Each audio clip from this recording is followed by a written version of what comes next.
sure that we're, and I can minimize this window once we're good. Yeah, and we're trusting the Wi-Fi here too, so we're just going for it, so that's good.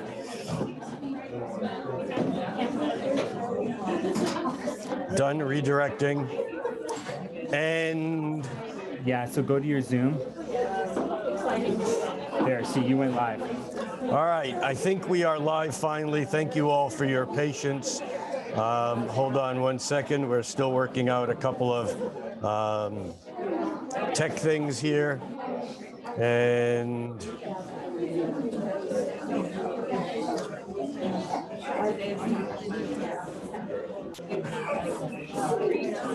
I have now clicked on this, and I think that you are seeing what I am seeing here. Just bear with us another moment, folks.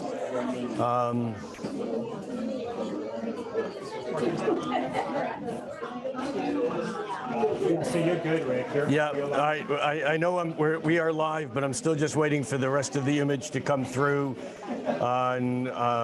There's about a 30-second delay from what I'm saying to and seeing to what's going on in Zoom, and so we are almost there.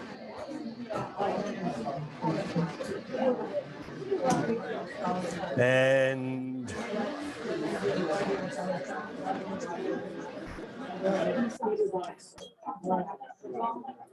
I don't know if anyone out there in YouTube land was patient enough to wait the 20 minutes, but the fact of the matter is that we are working under a Sun square Uranus, and we didn't have the right connector. Some wiring was done wrong, and I think we are now good to go. And I'm still waiting for the last of this image to come through. And I can't tell how good this is. It still looks like we're about 1 minute behind on YouTube. So just be patient here another minute and we will get started.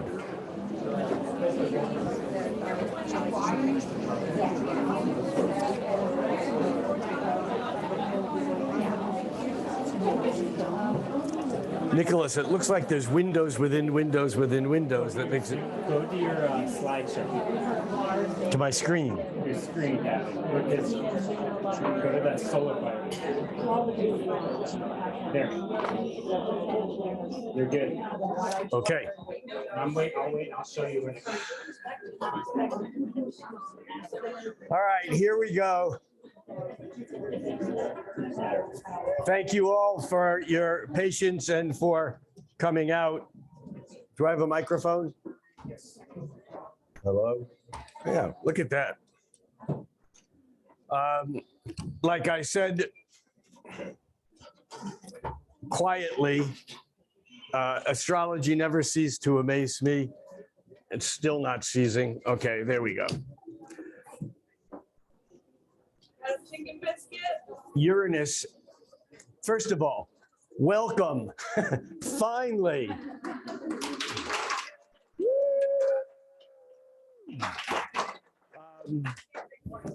Nicholas, can we get a camera just to go around the room? Can you, maybe yes, maybe no.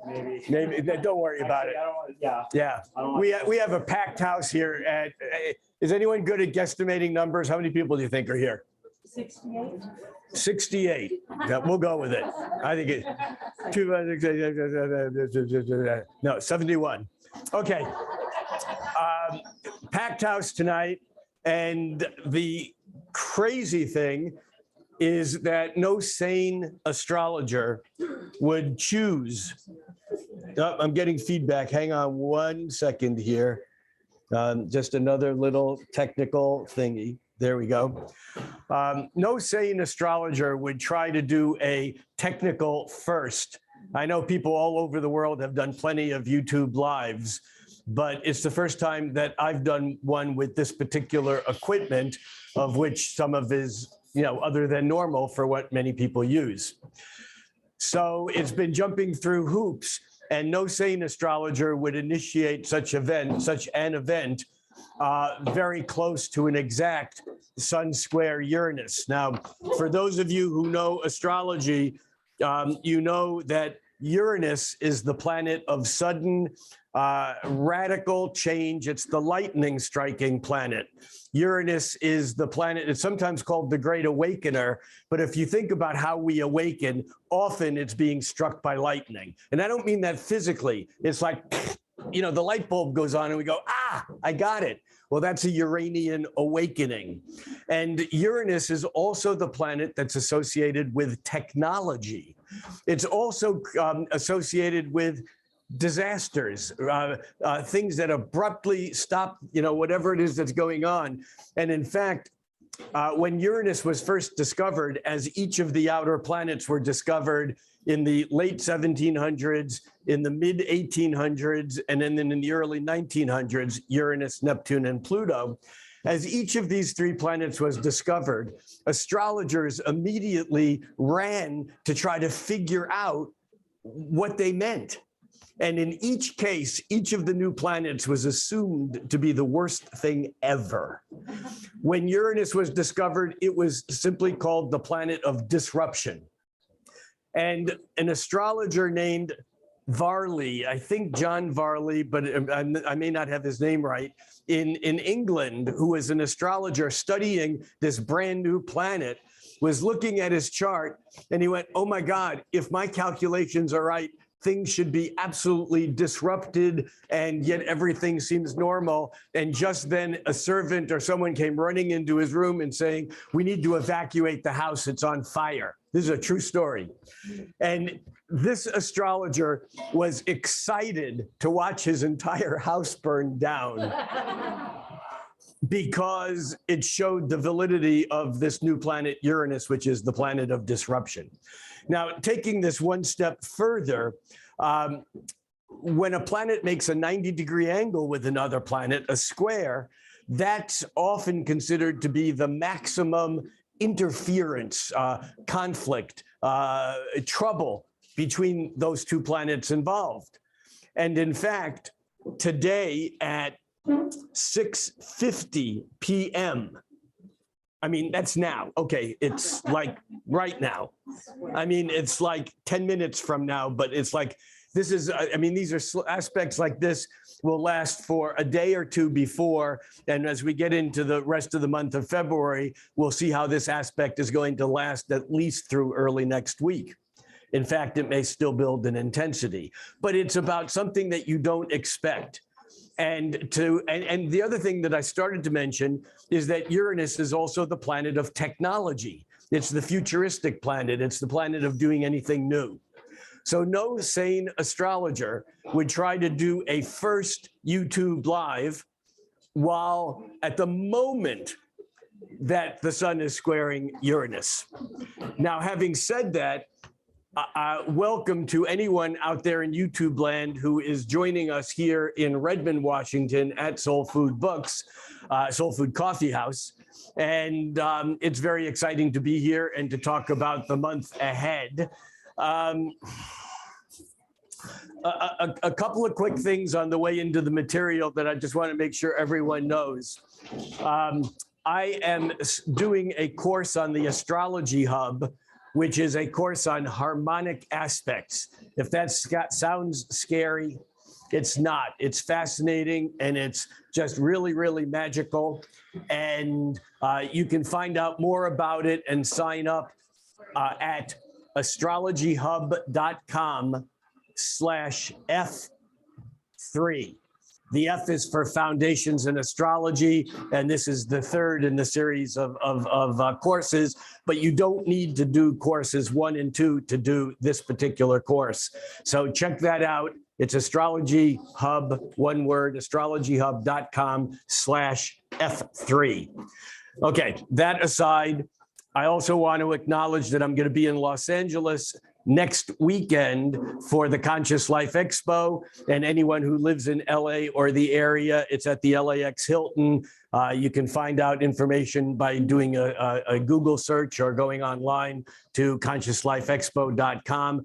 This is a huge event. There'll be hundreds of lecturers and thousands of attendees and a retail trade show that goes forever. And if you're in the area, come on down. I'll be doing a couple of lectures and a post-expo workshop there, and would be happy to meet any of you who might be able to make it there. Okay, I'm going to save the other announcements for some other time. I want to get into the material. But I want to start off by saying that I have a reputation in the astrology world for always saying the most important event of whatever time period I'm talking about is just after it ends. Going back to 2019, when we were talking about, going back to 2018, when we were talking about the year 2020. Say, behind the counter, could you get me a glass of cold water and bring it up when you get a chance? Thank you. In 2019, when we were beginning to talk about, let me do this again correctly. In 2018, when we were beginning to talk about 2019, and I was asked that question that interviewers seem to ask an astrologer talking about the year ahead, and the question was, what's the most important event in 2019? And I went on record many places saying the most important event in 2019 is on January 12th, 2020, which actually turned out to be the day of the first reported COVID mortality and the announcement of the COVID genome. But it seems like often the most important event of a period of time is the one that's drawing us through that period of time and into the future. And since the beginning of this year or the end of 2022, in talking about this year, 2023, I've been saying that 2023 doesn't really start. I mean, I know it starts on the calendar, but it doesn't really start until March. That January and February are gear ups to the real 2023. And the reason for that is that Saturn, which takes about 30 years, 29 and a half years to go around the sun once, it lives in each sign from Earth's point of view for about 2.25, 2.5 years. Saturn has been moving through the sign of Aquarius. For the 2.5 years prior to that, it was moving through Capricorn. Capricorn and Aquarius are signs where Saturn is at home. Every sign has planets that are the ruling planet or the planet that is at home in that sign, called its domicile, its home. So Saturn has been in its home sign for about over 5 years. In March of 2023, that's next month, Saturn moves from Aquarius into Pisces. Big move. We can feel Saturn's sign change. It's something that moves slow enough that matters and fast enough that we can tell the difference. That's one thing.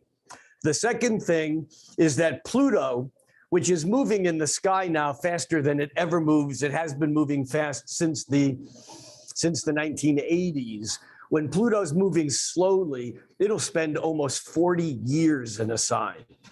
But right now, Pluto is whizzing through a sign in 15, 20 years. So it is a very slow cycle. It's a 248-year cycle. And in fact, most astrologers have noted that Pluto has made one complete cycle since the United States was born. And countries, just like people, have birth charts. The United States came into being on July 4th, 1776. And if you look at that chart, you can see that now Pluto is back where it was when the United States was born, which is kind of one of the background reasons, but a potent reason why the United States seems to be in such death rebirth. Well, it's hard to see the rebirth so far, but Pluto always indicates the process of breaking down and rebuilding. So with Pluto, there is a death and a rebirth. It's hard to tell that when a caterpillar goes into a cocoon and becomes this black glob of gunk, that it's going to be reborn as this amazing, beautiful, ethereal creature, the butterfly. And that's where we are in the Plutonic cycle in the United States. That doesn't mean each of us individually, it means the US collective. So for the past nearly 2 decades, Pluto has been in the sign of Capricorn. And Capricorn is the sign of structure.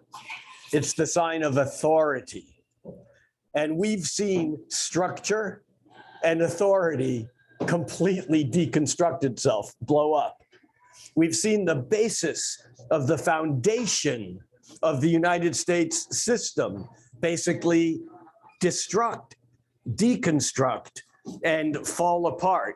Now, with Pluto, it ensures that there will be a rebirth after the deconstruction, but the deconstruction isn't quite complete because Pluto, as of February of 2023, is still at the very, very end of Capricorn. But in March, it tips into Aquarius, huge, but it only stays there for a couple of months.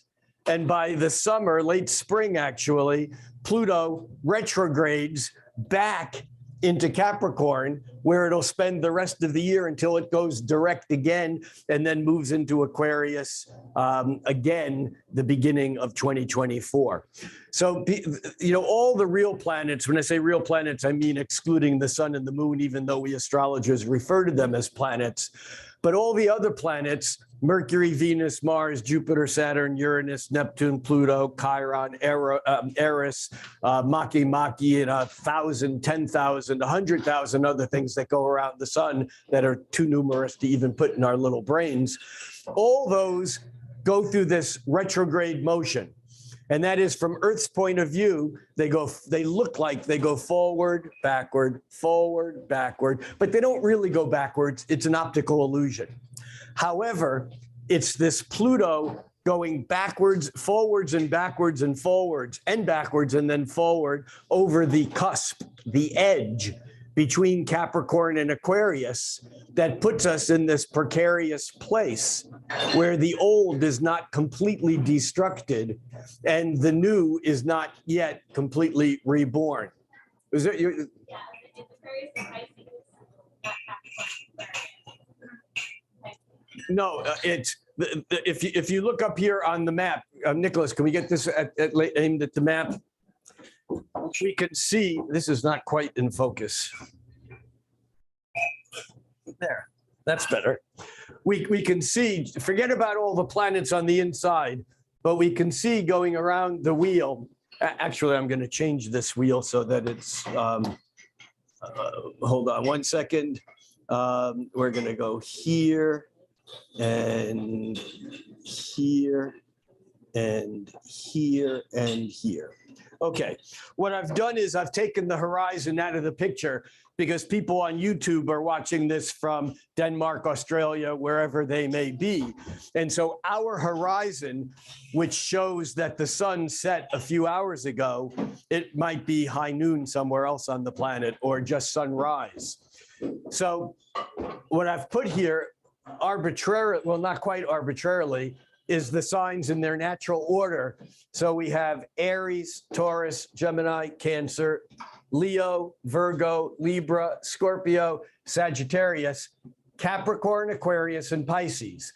We can see here that the sign of, that the symbol of Pluto is at 28.5 degrees of Capricorn heading toward Aquarius, while Saturn, which moves faster, is only at 26 degrees of Aquarius, but in March we'll move into Pisces. So the order is Capricorn, Aquarius, Pisces, and then we can see down here we have Jupiter in Aries because Jupiter had been in Pisces up until the end of last year. So bringing this back to here and now, the point is that as we look at February, we're in a state of kind of heightened insects before a storm. You know, they just buzz. They know something's coming.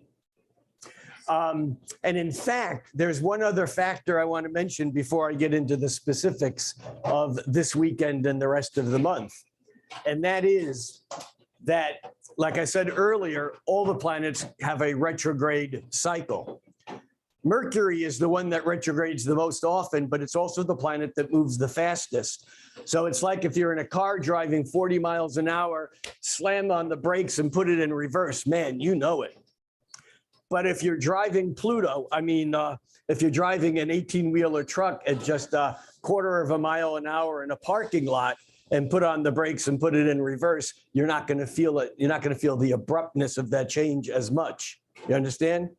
So Mercury had been turned retrograde the end of 2022, and it turned direct mid-January of this year, a couple weeks ago. It takes time for the planet that's retrograde to go back through the area of sky that it already covered once it starts moving direct.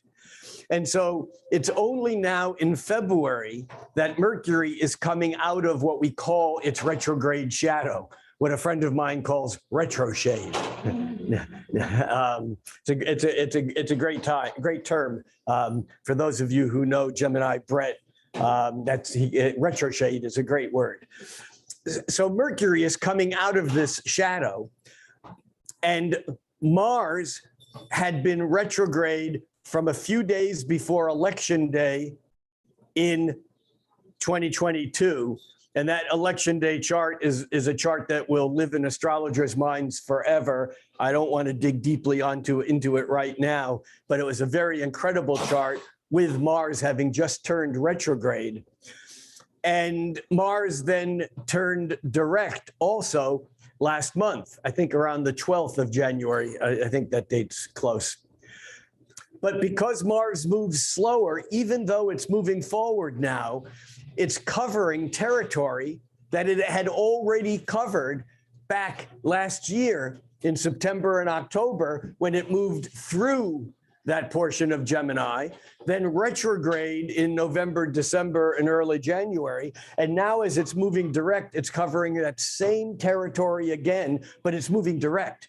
So it feels like we're moving forward, but we're not getting anywhere new.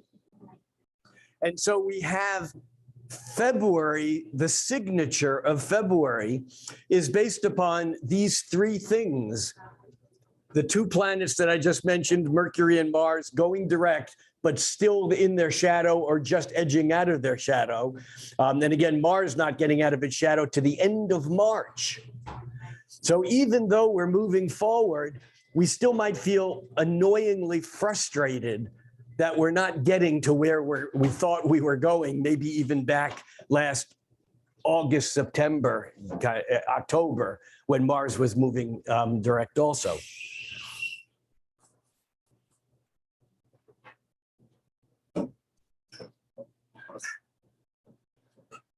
Okay.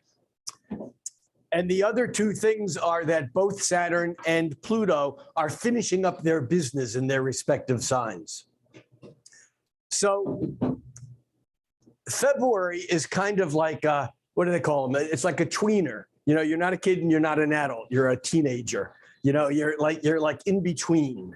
And there is something about February that feels unsteady. There's another word I'm looking for, a bit even unpredictable, because we're not quite sure where we're going to end up.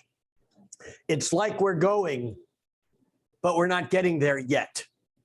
Okay, so when we talk about March next month, we'll have a whole different ballgame to talk about, because by the end of March, we're in a different world. And that world is really just being seeded. A seed is being planted in March that'll unfold not only for the next couple of years as Saturn moves through Pisces, but for the next couple of decades as Pluto moves through Aquarius. And I'm just going to drop a one line here, but it's something that I think is very important. And that is what we're seeing going on right now in the tech world about AI. And all of a sudden, how that's blasted. I mean, AI has been around for years. And the talk about it's been around for decades. But all of a sudden, it's like in our face. And all I can say is that part of Pluto in Aquarius, remember, Aquarius is the larger network. Aquarius being one of Uranus's signs, it is the future. And this is not about being in the age of Aquarius, which is more likely at least 100 years off. But we're going to be dragged into this brave new world as Pluto moves from Capricorn, the past, the tradition, the old, holding on, into Aquarius, where whether you like it or not, the future is on the way. William Gibson, any sci-fi readers here? William Gibson, who kind of created the first work of what's now called cyberpunk, which is like science. He called it high-tech, low life. It's like science fiction, meeting the back alleys of Hong Kong kind of a thing. The tech is amazing. But William Gibson, who he coined the word cyberspace 15 years before there was an internet. And he's a brilliant writer and a brilliant visionary who can put things into writing and into words. William Gibson has been quoted as saying, "The future is already here. It's just not evenly distributed." It's a great line. All right. So the flow of tonight is going to be, I'm going to talk a bit about the month ahead.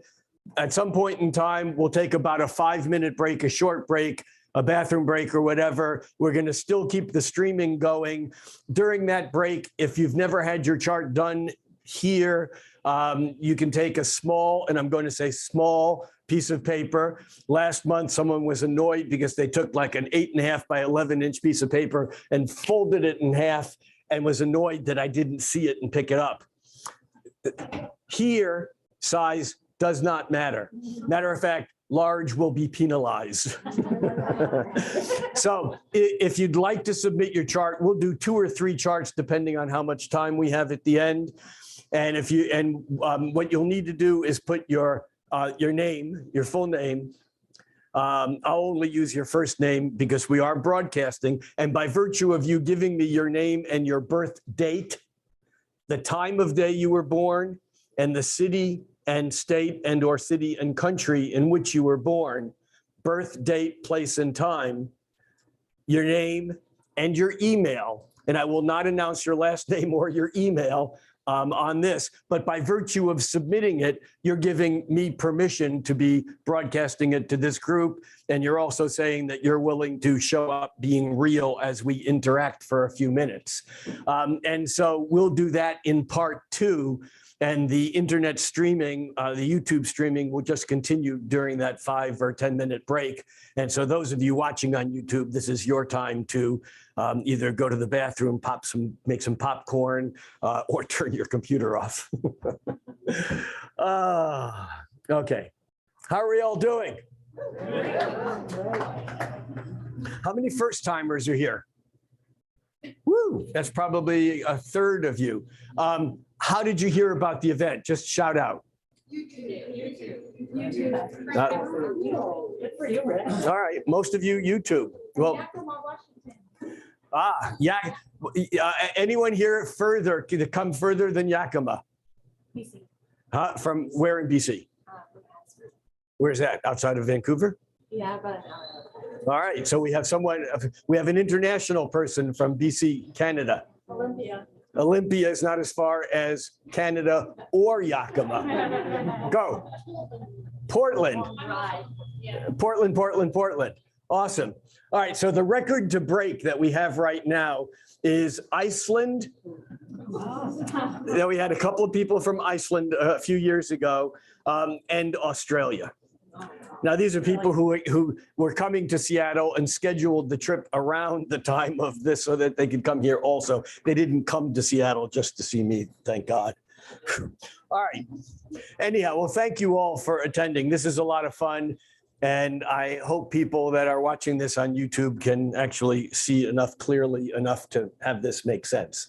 So We're going to shift gears, and we're going to bring up a chart, and I'm going to talk about some of the main events that are coming up in February.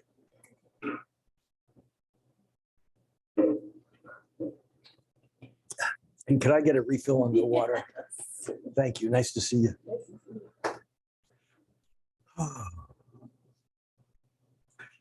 man.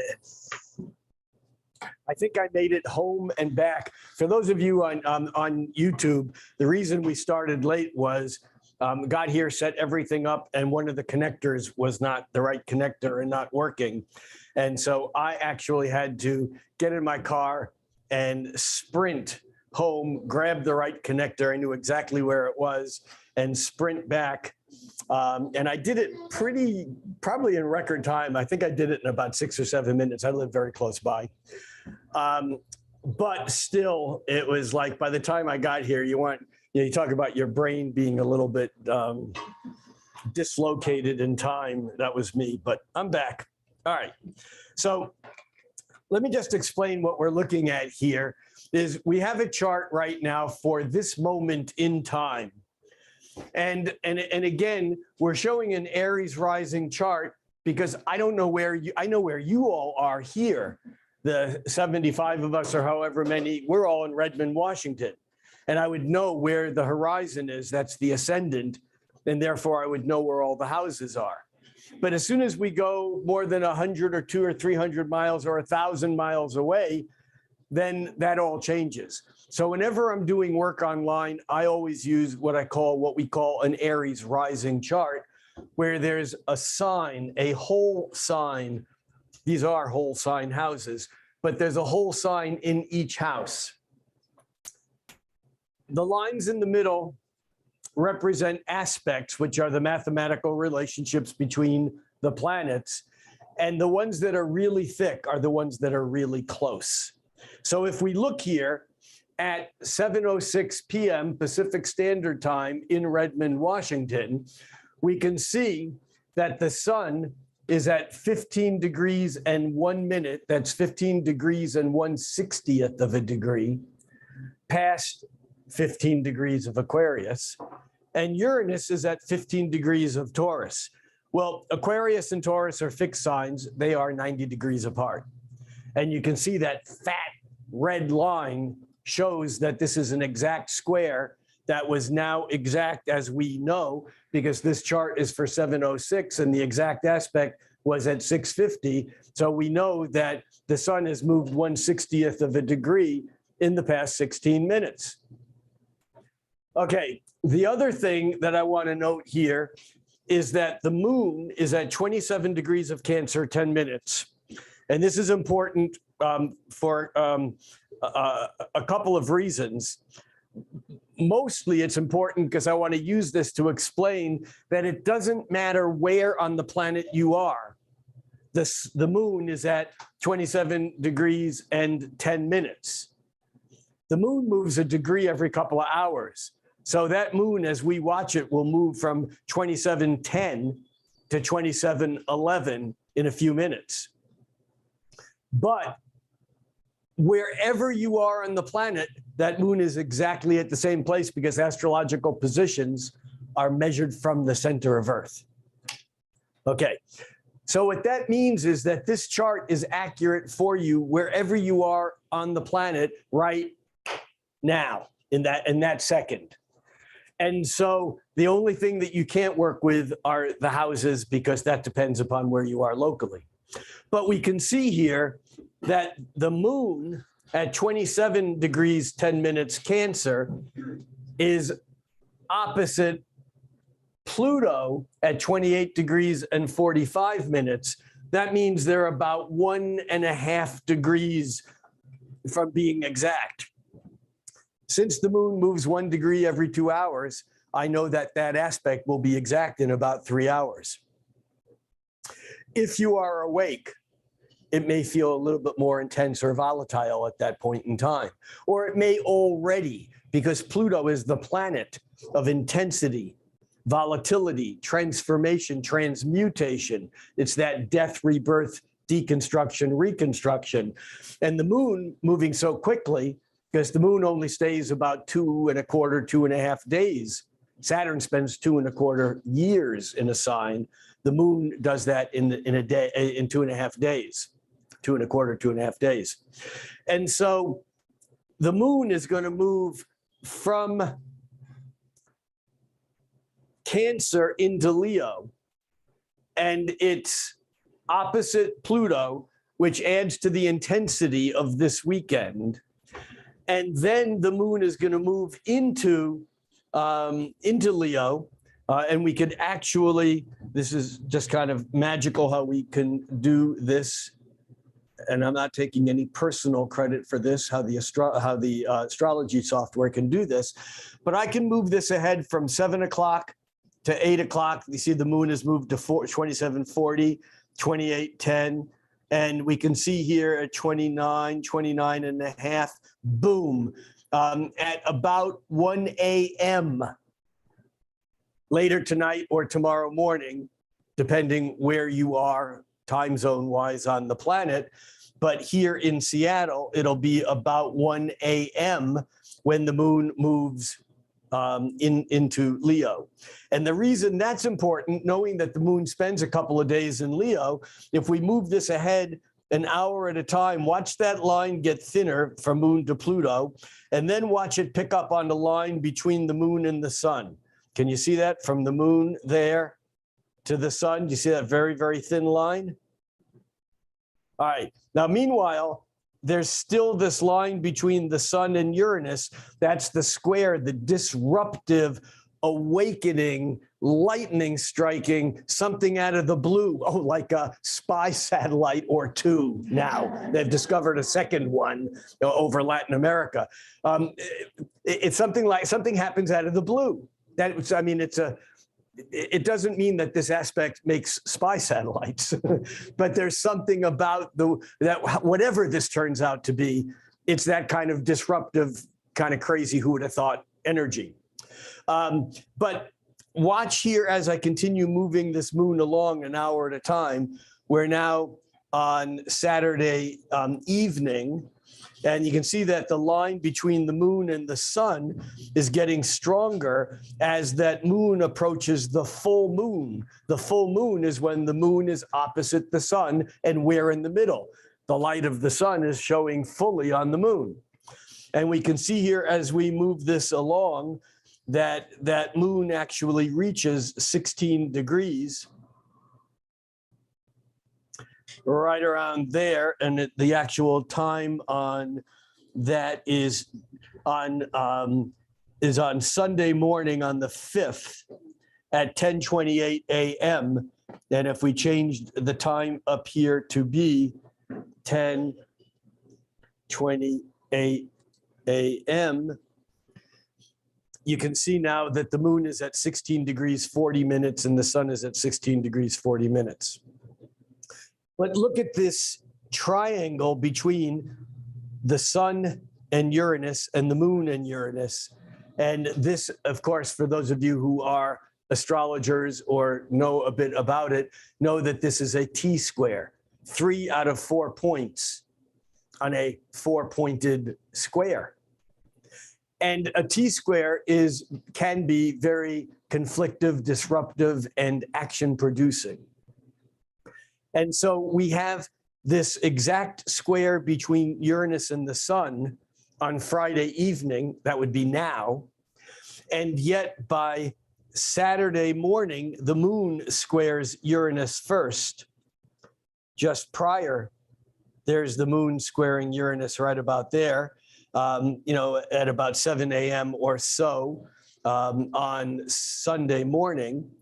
And then by Sunday, a little bit later in the morning, again, this is here in Seattle at 10:28, the moon is opposed the sun, but this is a dynamic pattern, and it spells excitement, disruption, the insects before the storm, kind of going, something's happening, but I don't know what it is. You know, it's kind of like it's exciting, and there are those people who love change and love excitement, and they're the ones that are going to be going, wow, yeah, yeah, yeah. And then there's other people, Tauruses, that actually no, they're actually whatever fixed signs you might have in your chart are going to be impacted by this, because the moon is in fixed sign Leo, the sun is in fixed sign Aquarius, and Uranus is in fixed sign Taurus.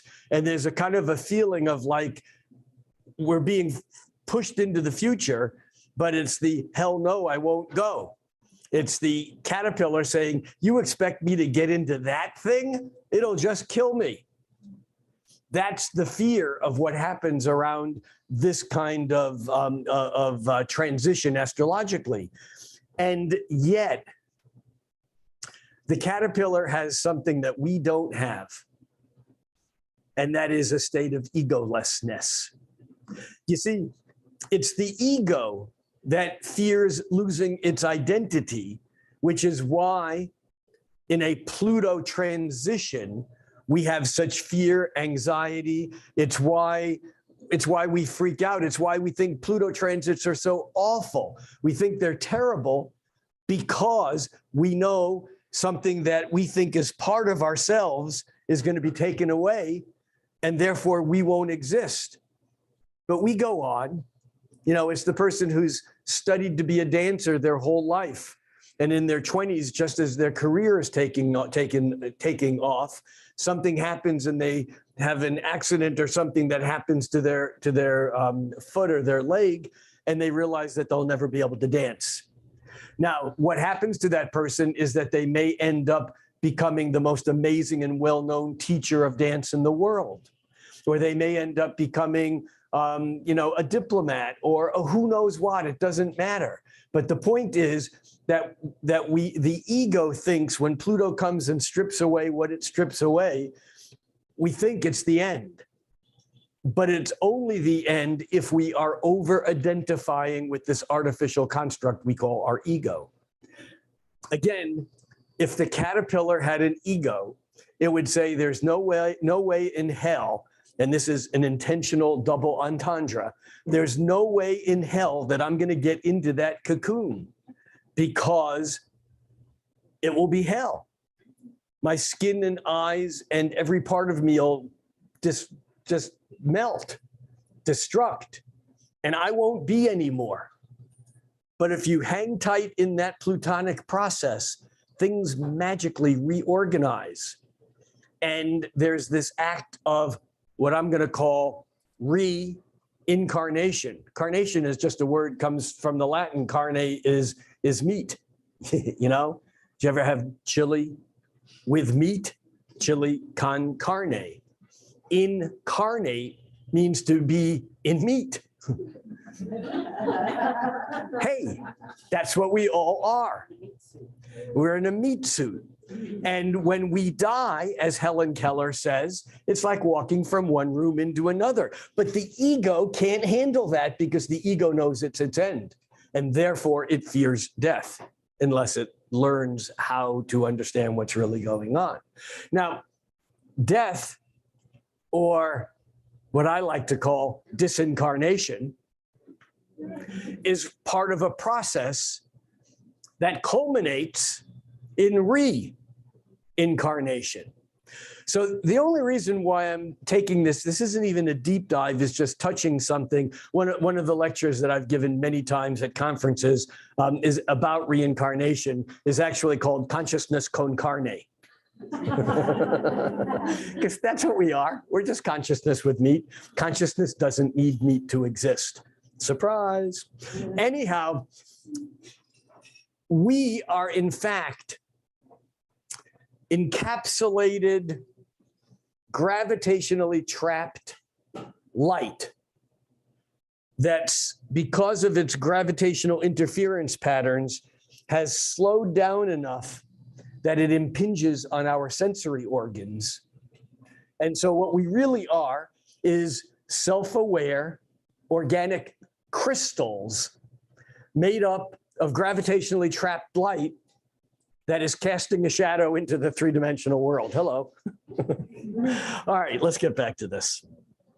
So this full moon on the morning, Sunday morning, February 5th is it's a powerhouse. But there's even something else in here that adds another layer to it. And that is the square between Venus in mid-Pisces to Mars in mid-Gemini. Remember, Mars is now moving direct, but it's going slowly. Mars isn't getting to where it wants to get to. Where does Mars want to get to when it's in Gemini? Remember, planets live in every sign depending upon where they are in their cycle. What does Mars want to get to when it's in Gemini? It wants to get to everywhere right now, because Gemini is, oh, look at that. Oh, look at that. I remember as the movie Rain Man, Dustin Hoffman's character. Huh? Yeah, it's not who's on first, it's who's everywhere. In Rain Man, there's a scene where Dustin Hoffman in Las Vegas, Rain Man, goes, oh, so many sparkly things. You know, this is Mars in Gemini. It's like, I'm doing this work, but then, oh, this looks interesting. And we go here until we go, oh, I'm supposed to be here. Oh, but what about that? And so we're in that stage, but we're not getting to where we want to go because Mars is just building up its energy. So that Venus square Mars, that Venus square Mars is exact at 7:28 p.m. on February 4th. That, again, these are Seattle Pacific Standard Time. But that's from now, that's tomorrow evening. But again, we're going to feel that yesterday, today, tomorrow, the next day, because Venus and Mars are both traveling at kind of similar speeds. What is a Venus-Mars square? Well, Venus and Mars are the cosmic lovers. You know, I mean, Venus is what we like, Mars is how we get it. Venus is pleasure, Mars is, I want to say pain, but it can be. You know, Venus is making peace, Mars is making war. And the two of these together, which certainly can be gender expressed as female and male, but as we moderners know, we've moved beyond that shit. Hopefully, some of us maybe even farther than others, no judgment. But the fact is that this Venus-Mars square is a conflict between what we like and where we're going, or how we're going to get what we like. Now, the good news is that Venus and Mars together can be incredibly magical, incredibly creative. And if this Venus and Mars square is playful, and if there's respect, wow, this can be a magic creative period of time where we actually engage in, what do you think? I don't like that, but what about this? Oh, that's good, but that's not. In other words, we're actually, there may be arguing, but it's not about you're an asshole and you're wrong. The problem, though, is that Venus-Mars square often can fall into unnecessary ego skirmishes, battles. Remember, Mars is the god of war. And so we have to be aware that it's easy to get lured by this Venus-Mars square into battling for something that may not be necessary to battle for. So this becomes part of this incredible lineup of planets that we have going on this weekend. Now, I'm just going to hit on a few other major events during the month. We're not going to go everything here. I'm going to go back. I'm going to put this at noon. No, that noon has 3 O's. That won't work. Come on. We can do this. Come on. It's like I have one too many keys here on the keyboard. All right. Noon with only 2 N. It's only 2 O's. Yeah, oh, and 2 N's. But they have to be in the right order.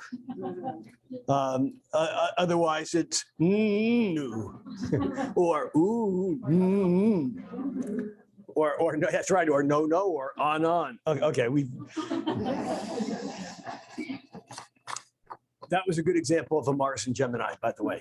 Did you get that? I mean, you know, when we forget that when things happen in the real world, it's not that the planet is causing them, but things happen. And if we learn to call out their energies, that can be helpful in itself, because those energies that are up there are always manifesting here.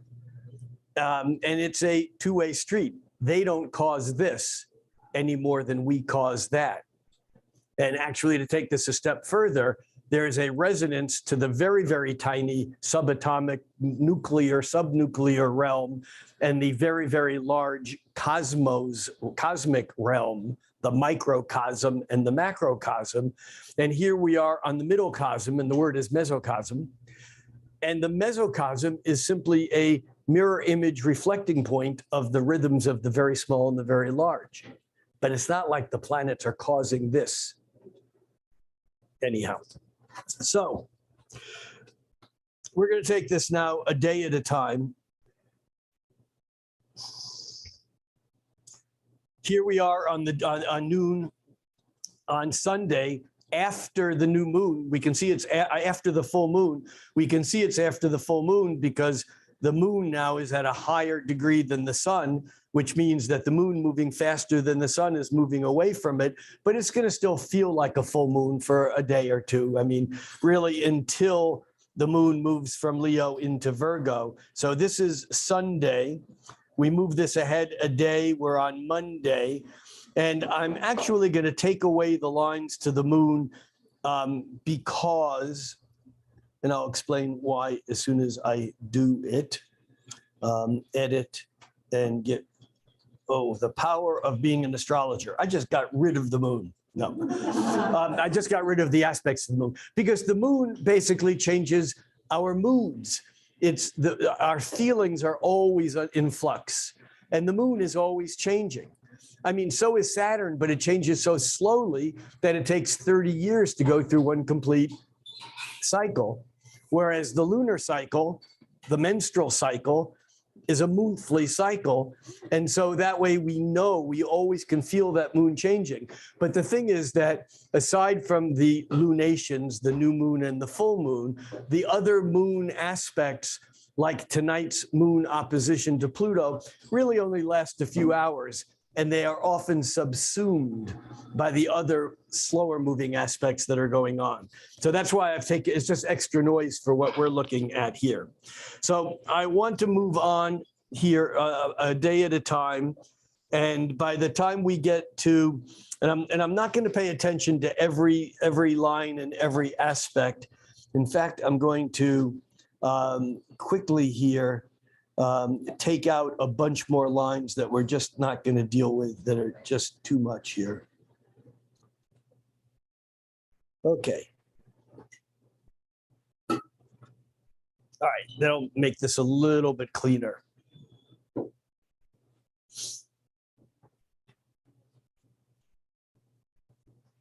Except it didn't do it. All right, aspected points. And let's get rid of sometimes aspect set, planets, dailies, edit, disable, and click. And now we did it. Okay, so as we move this on, again, a day at a time. The next thing that I want to talk about is on February 10th. And so we're just going to move this ahead to February 10th. And we can see that this is on the 9th, we can see that Mercury, which is, remember, coming out of its retrograde, but it's already moving pretty quickly. And Mercury on the 9th is just coming towards Pluto. And by the 10th, you can see how that's swapped sides, that Mercury catches up with and passes Pluto. Well, Mercury lines up with Pluto at 9:15 a.m. on February 10th. That's next Friday, a week from today. And this is an aspect that lasts a day or so. And what is it? Well, Mercury is about communication. It's about thinking.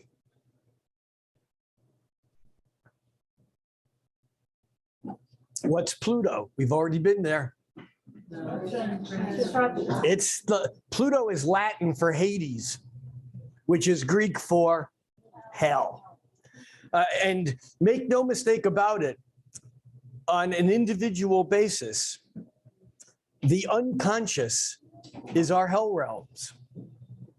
The unconscious, as talked about in depth psychology, Jung, Freud, whomever, the unconscious is stuff that's not here, not now, not on the surface, everything below, everything hidden, everything secretive, everything tucked away, below ground, below reality, is in fact Pluto's realm, the hell realm. In fact, Pluto, as the lord of everything underground, is also the lord of immense wealth.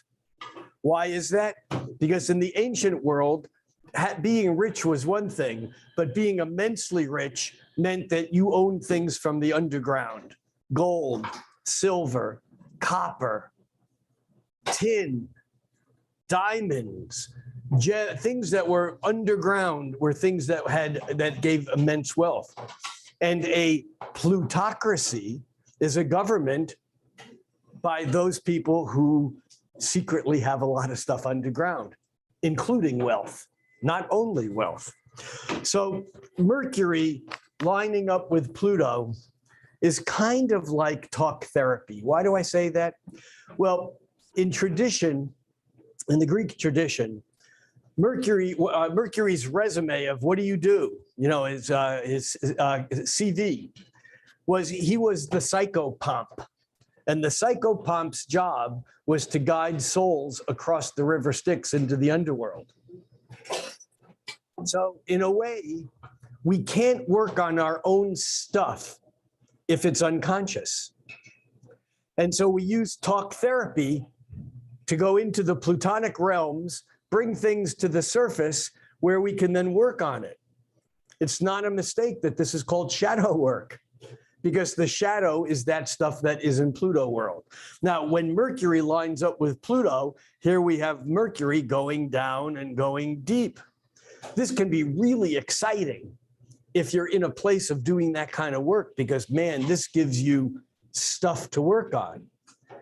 But if you're in denial, and let's face it, probably most of the people on the planet, or at least in our country, are in denial, then a Pluto joined up with Mercury can be frightening, because what it means is that stuff will come up that you don't want anyone to know. Secrets come out.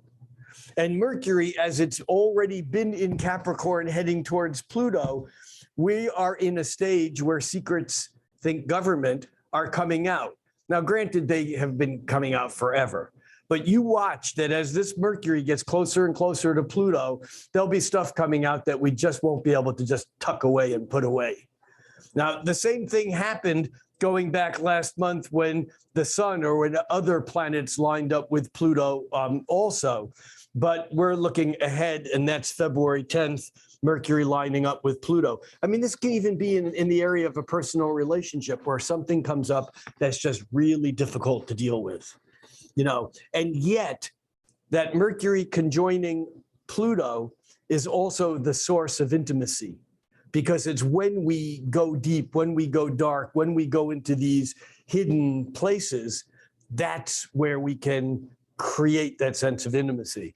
But, Pluto can be dark. Pluto can be, can be scary, but that's February 10th. Now, look here at Mercury, and Pluto, but Mercury moving fast. Pluto moves so slowly that it's not going to leave Capricorn for Aquarius until mid-March. Meanwhile, Mercury, the winged messenger, gaining speed by February 11th, Mercury has moved on into Aquarius. Again, for some people, this is going to be really cool and really exciting, and for other people, it's going to be annoying. Why? Because Aquarius is about the future.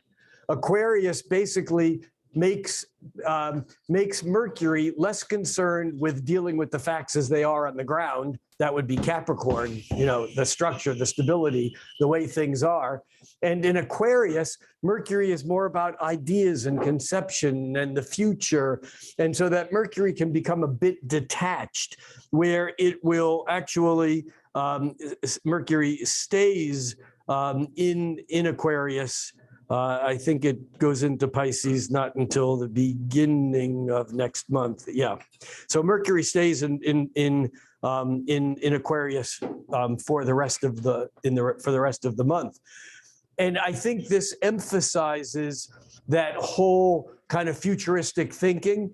And what we're going to see here in about another week, as the moon comes around at the next new moon, that new moon will join up with the sun, but by then the sun will have been moved into Pisces. And so we'll kind of see all these planets inching forward a day at a time. But there we are on February 10th and 11th. The next stop we make is going to be on February 15th.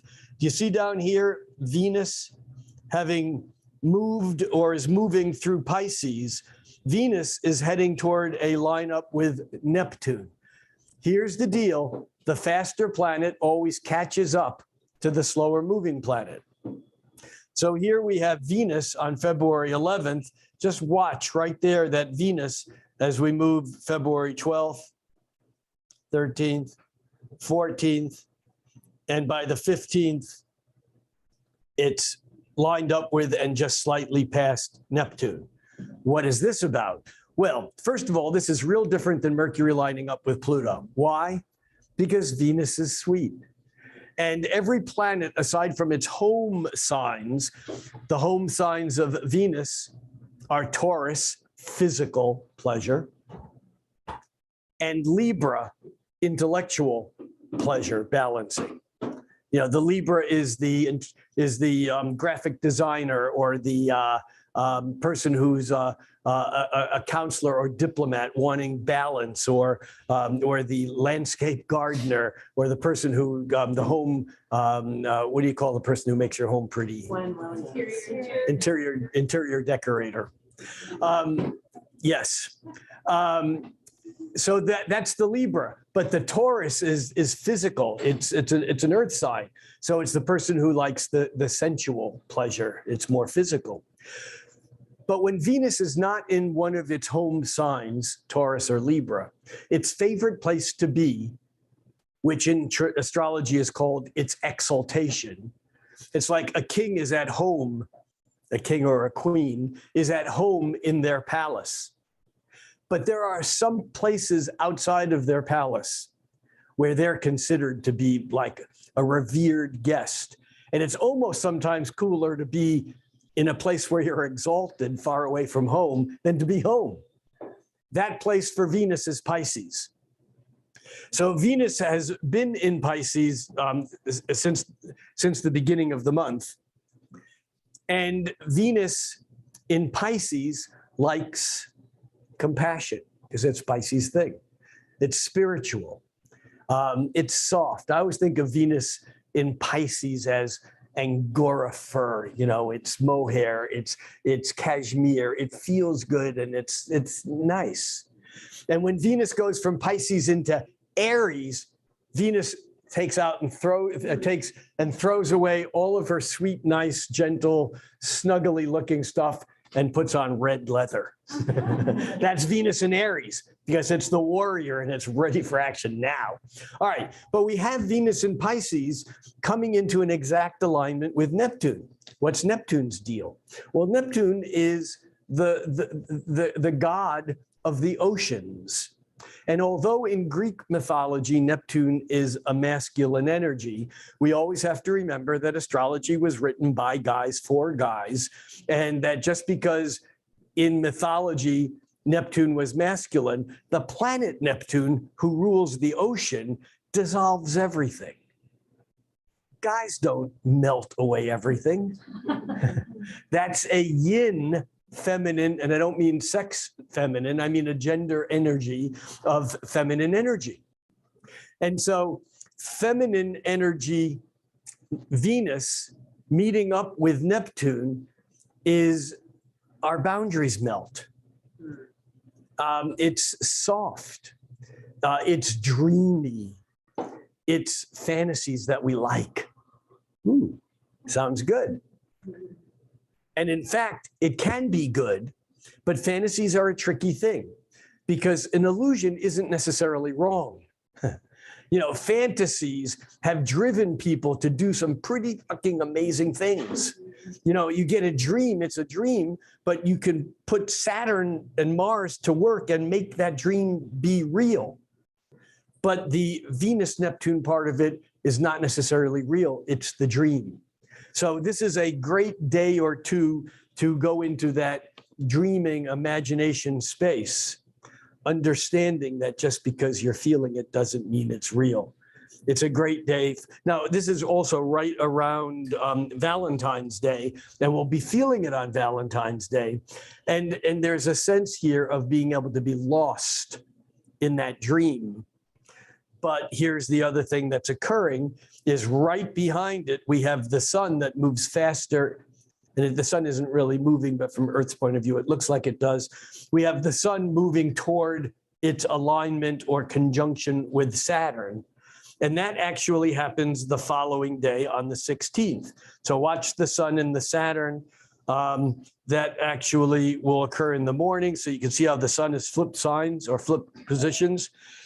So we're coming into this period of time with the magic of the dream and the fantasies and the illusion. And then boom, Saturn, the planet of make it real.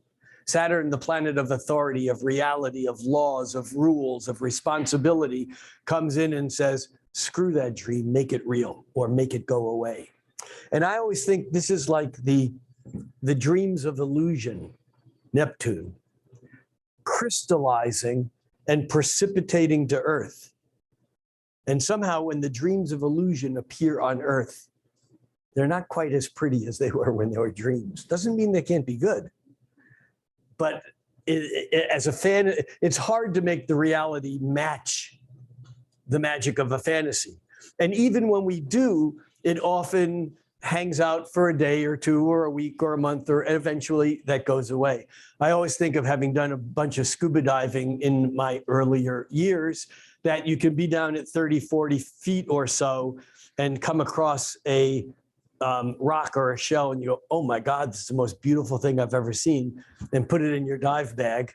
And then you come back up and an hour later you're on the boat, on the dive boat, and you go, oh, that thing, I want to see how beautiful it is. And you take it out and it's just a gray rock.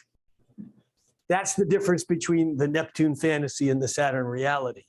So by the 16th, 17th, with the sun conjuncting Saturn, we might have a sense of, and here's an important word, disillusionment. Now, when I use the word disillusionment or disillusioned, most people go, oh, I hate that. I don't want to I don't want to go through life being disillusioned. Well, what would you rather do? Go through life being illusioned? Because when you're disillusioned, it just means you've taken that illusion and turned it into something real, where it may not be as pretty, but it's real.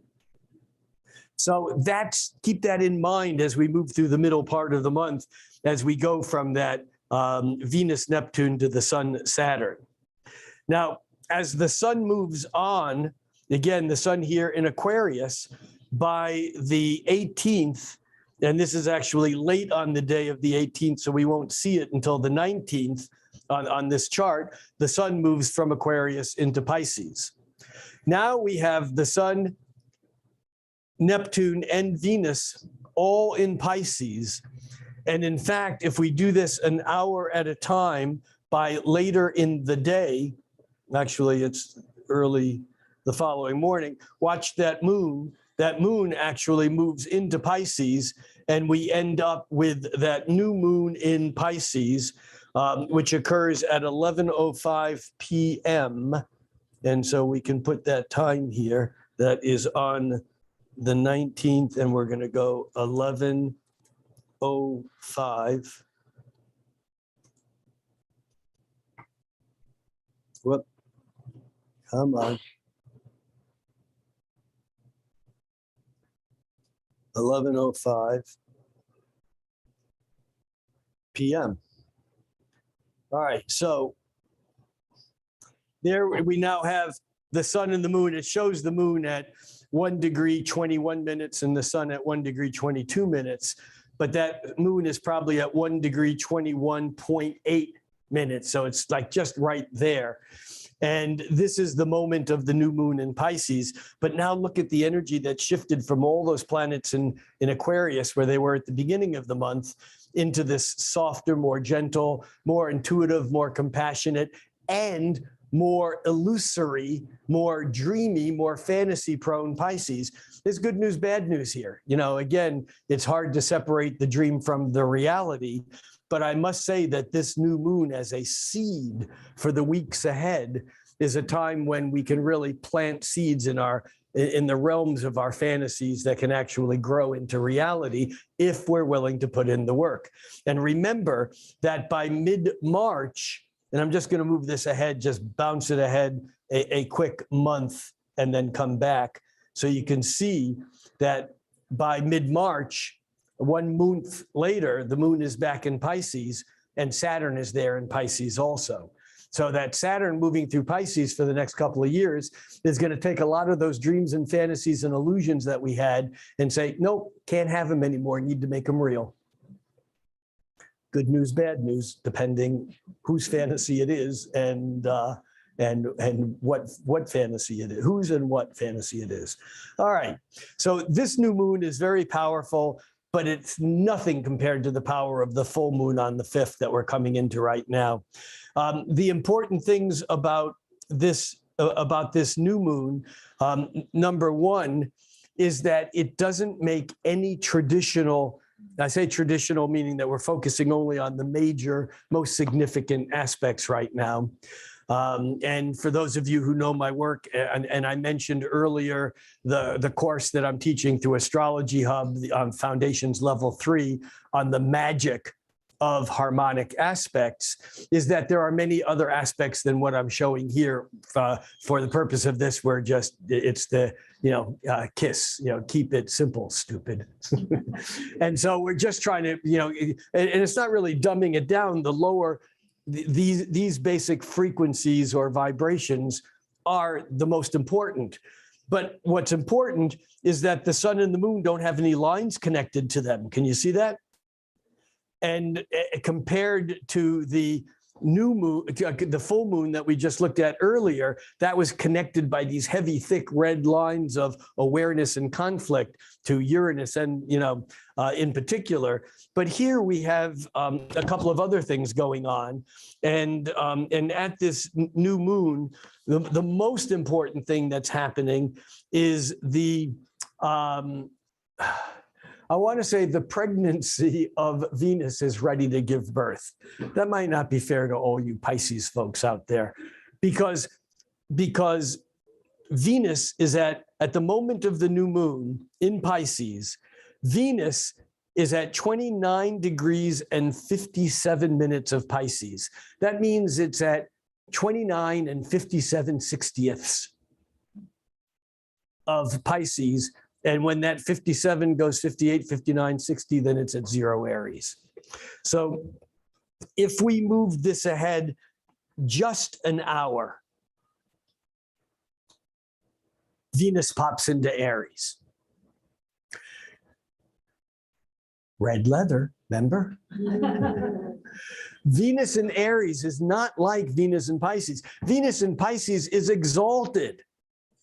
She's respected, she's honored, she's a queen, she's gorgeous, and it doesn't matter, whether she is, Beyonce or RuPaul. There's a sense of the beauty that comes across when Venus is in Pisces. But when Venus goes into Aries, Venus is at home, remember, in Taurus and Libra. Libra is the sign that is opposite Aries. Can you see that here? So when Venus goes into Aries, she's going to be opposite her home. And in traditional astrology, this is called the planet's detriment or exile. It's as far away as she can be from home. I should say as they can be from home with respect. It's important to understand, though, that this is not a bad thing. It's a negative thing from the judgment of a patriarchal system, which has been handed to us. However, Venus in Aries is still arguably quite different than Venus in Pisces, where she was gentle and yielding and spiritual and compassionate and yin. And they get into Aries, and they pick up a bit of that Martian Aries warrior, impulsive in the moment, hot now, rather than turn it into some spiritual thing. And so this is, when I said before, Venus was pregnant, she's at the very, very, very, very tip of the last moment of Pisces. And there's something in that new moon way at the beginning of Pisces that's acknowledging, yep, the energy is going into Aries pretty quickly. So I think that that'll be an interesting energy to note and play with, because the new moon occurs at 11:05 p.m. 11:05 p.m. on Sunday night, the 19th here in Seattle. But that means it's at 2 a.m. on the East Coast, and 2 + 5, I think, is 7. So it's 7 a.m. in Western Europe on Monday. And you'll see online, a lot of people will say the new moon is on Monday because it depends where you are on the planet, because of the screwy thing that we have called time zones. All right. That's that new moon. Next stop will be on February 21st, the following day. Remember, Mercury is moving really fast now. And let's bring this back to noon instead of just after midnight. So we're going to go here to noon again. What did I do? Noon. Try that. There we go. And we're going to move this to February 21st, which will be the Tuesday. But what I'm talking about now is not exact until about 2:22 p.m. But what I'm talking about specifically on the 21st, that was by the hour. Let's go by the day here. And now look how fat that line is between Mercury and Uranus. Remember, today, February 3rd, the sun is square Uranus. That's the disruptive and exciting adrenaline-seeking energy. On February 21st, Mercury, catching up to the sun, but behind it still, comes into that exact same square. So whatever goes on around the 20th, 21st, 22nd, as Mercury is squaring Uranus, may be reminiscent of some things that happened right around now or this weekend. Do you hear what I'm saying? Because it's the faster moving planet of Mercury, but now it's mental, it's intellectual, it's in our mind. However, this is also coming into Mercury is first getting crazy new ideas. Our mind's working fast. It's like lightning striking every 2 or 3 seconds. It's like being in a meteor shower of thoughts. It can be very exciting, but it's also very difficult to manage or to know what's a good thought. Just because we're having these crazy thoughts doesn't mean that they're valid. But by the following day, Mercury you can see the red line got thinner and the blue line got thicker because Mercury comes into a trine with Mars. Again, Mars being physical and how we get to where we're going. And now there's a smooth flow of energy between our thoughts and how we convert them into reality. So again, this Monday, Tuesday to Wednesday, Thursday, there's a shift of energies from kind of excitement, intellectual, something isn't working, kind of deal with it, to, here's a way I can move with it as that Mercury moves into the trine with Mercury, as Mercury moves into that trine with Mars. And then the last week of the month is actually quiet. There's some higher frequency aspects going on that are half squares, and I don't want to really delve into them right now, but it's not like there's nothing going on. And it's also really important to understand that something that I've noticed and many astrologers have noticed is that often we're like so busy that when a big transit happens, it's like, let's say we have a job that's really demanding and we don't feel good, but we just go to work every day because we have so much to do. And come Saturday, we have a day off and we get sick. Why? Because we have time. And I know it's kind of a silly thing to state exactly that way, but it's a phenomenon that we all have. We often, on the day of letdown, is the day when we catch up and we process those things that we didn't have time to process. Remember, the cosmos is plastic, and I don't mean artificial. I mean malleable. It's elastic, and not every transit that occurs in the sky affects everyone the moment that it occurs. For someone who's in an Aries or a Gemini or a fire or air sign, they might get a transit before it happens and feel it and see it and act it out. Whereas someone with a lot of fixed signs in their chart, for example, like the Taurus or Scorpio, for example, they might get it a day or two or a week or two later. So it's important, though, to understand that this last week of February, it's not like nothing's happening. It just gives us a bit of time to process everything that's gone on during the month. And sometimes that's actually where the most things occur. So that's pretty much it for February. I think that February is going to be, a lot about February is going to be about wending our way through this territory that feels new but isn't new. And yet our real job is to know that we're going somewhere without really knowing exactly where we're going, but beginning to figure it out. Because by March and by April, we better have a plan and we better know where we're going. Because right now, in late January and mid-January, all the way through March, all the planets are moving direct, which means that even though we may not know that we're moving into new territory, we're headed there. And there's no way, there was a Broadway musical once, Stop the World, I Want to Get Off. We can't. We're on it. And for those people who go, I hate the idea of AI, this is bad, it's awful, it's going to be the worst thing ever, tough shit. It's here. It's like the people at the turn of the 20th century who said electricity is going to be our downfall. And maybe it is. But we're not going to stop it. The United States and the world was electrified, meaning that, there is pretty much alternating current electricity, around the world.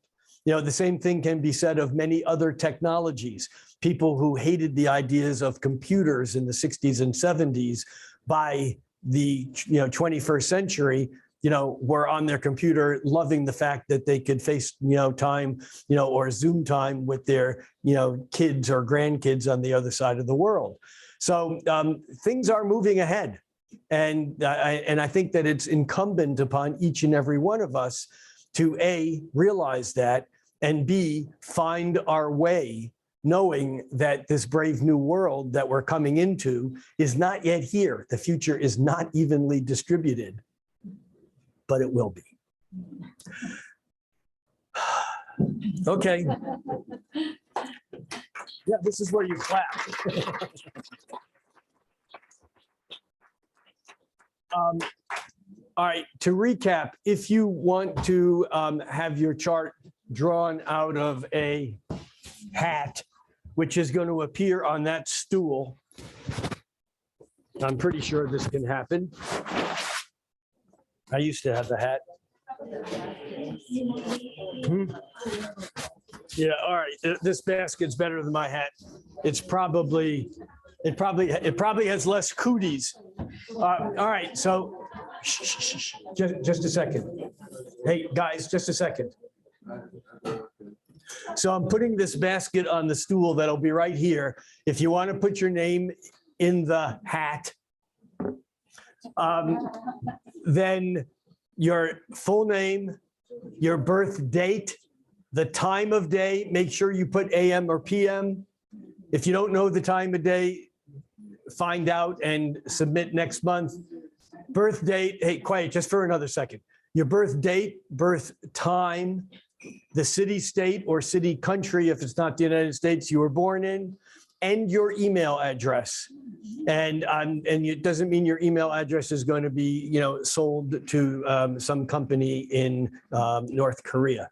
But put it in this, I'll draw out 2 or 3 names and we'll do a couple of charts live, real time, to give you an idea of how this works. If you do put your name in the hat, remember that you're giving me permission to look at your chart, talk to you about it, and have it up on the YouTube, which will remain available for anyone who's chosen and then wants to watch it later on. And for those of you who have had enough of me for 1 month, feel free to go back out into your world and the wetness out there. And yeah, question, please, loudly. Do you want a birth name? I don't care. Your name, just. Okay. Yeah. No, I'm good with whatever name you use now, as long as it's a real name now. And I'm putting this over here. And we'll reconvene in about, let me just see what time we got here. It's 8:12. We really should be out of here shortly. We'll make this really short. We'll make it 7 minutes. So we'll be back. It's 8:13. At 8:20, we will start again. So do what you got to do quickly, and then we won't be long in this part because theoretically we should be out of here by 8:30, and we'll do our best to not go too far past that. And again, thank you all for turning out. What a lovely group you are.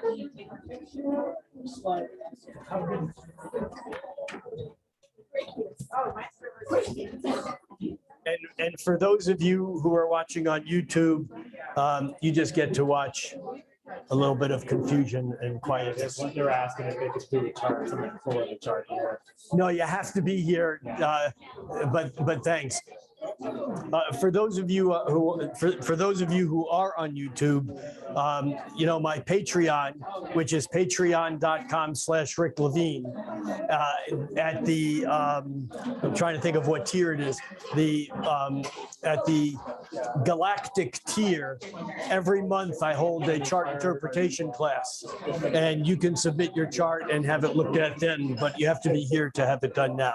I'm going to be quiet for a few minutes. I'm going to take my microphone off, and I will be back in about 7 minutes. Yeah.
Is my mic on mute?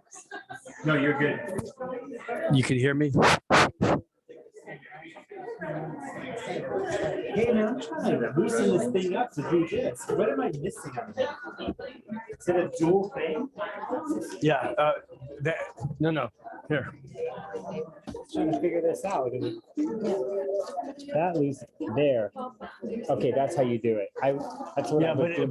but it is tight no matter what. Okay, that's what I thought. And then tighten it back up. Okay. Are we broadcasting yet? Yeah, we're still going. I let you through the whole break. Okay. Okay. God, you guys are gluttons for punishment. Hardly anyone left. Oh my God. All right. So we have picked 3 charts, and for the record, I did not pick them. They were picked by people who did not have charts in the game. And the first one I got, and when I announce who it is, I need you to identify yourself. It reminds me of the guy who goes into the bank to cash a check, and the bank teller says, "I'd be glad to help you, but can you identify yourself?" And the person reaches into his pocket, pulls out a mirror and goes, "Yep, that's me." So the first one is Noel. Right where? Oh, Right here. you're being eclipsed by Nicholas. I know. Hi, Noel. So, Noel, I'm going to enter your chart data, and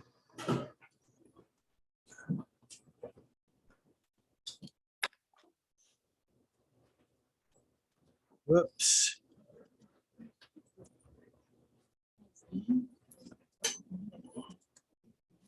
And we have you at on the winter equinox 1992, 12/21.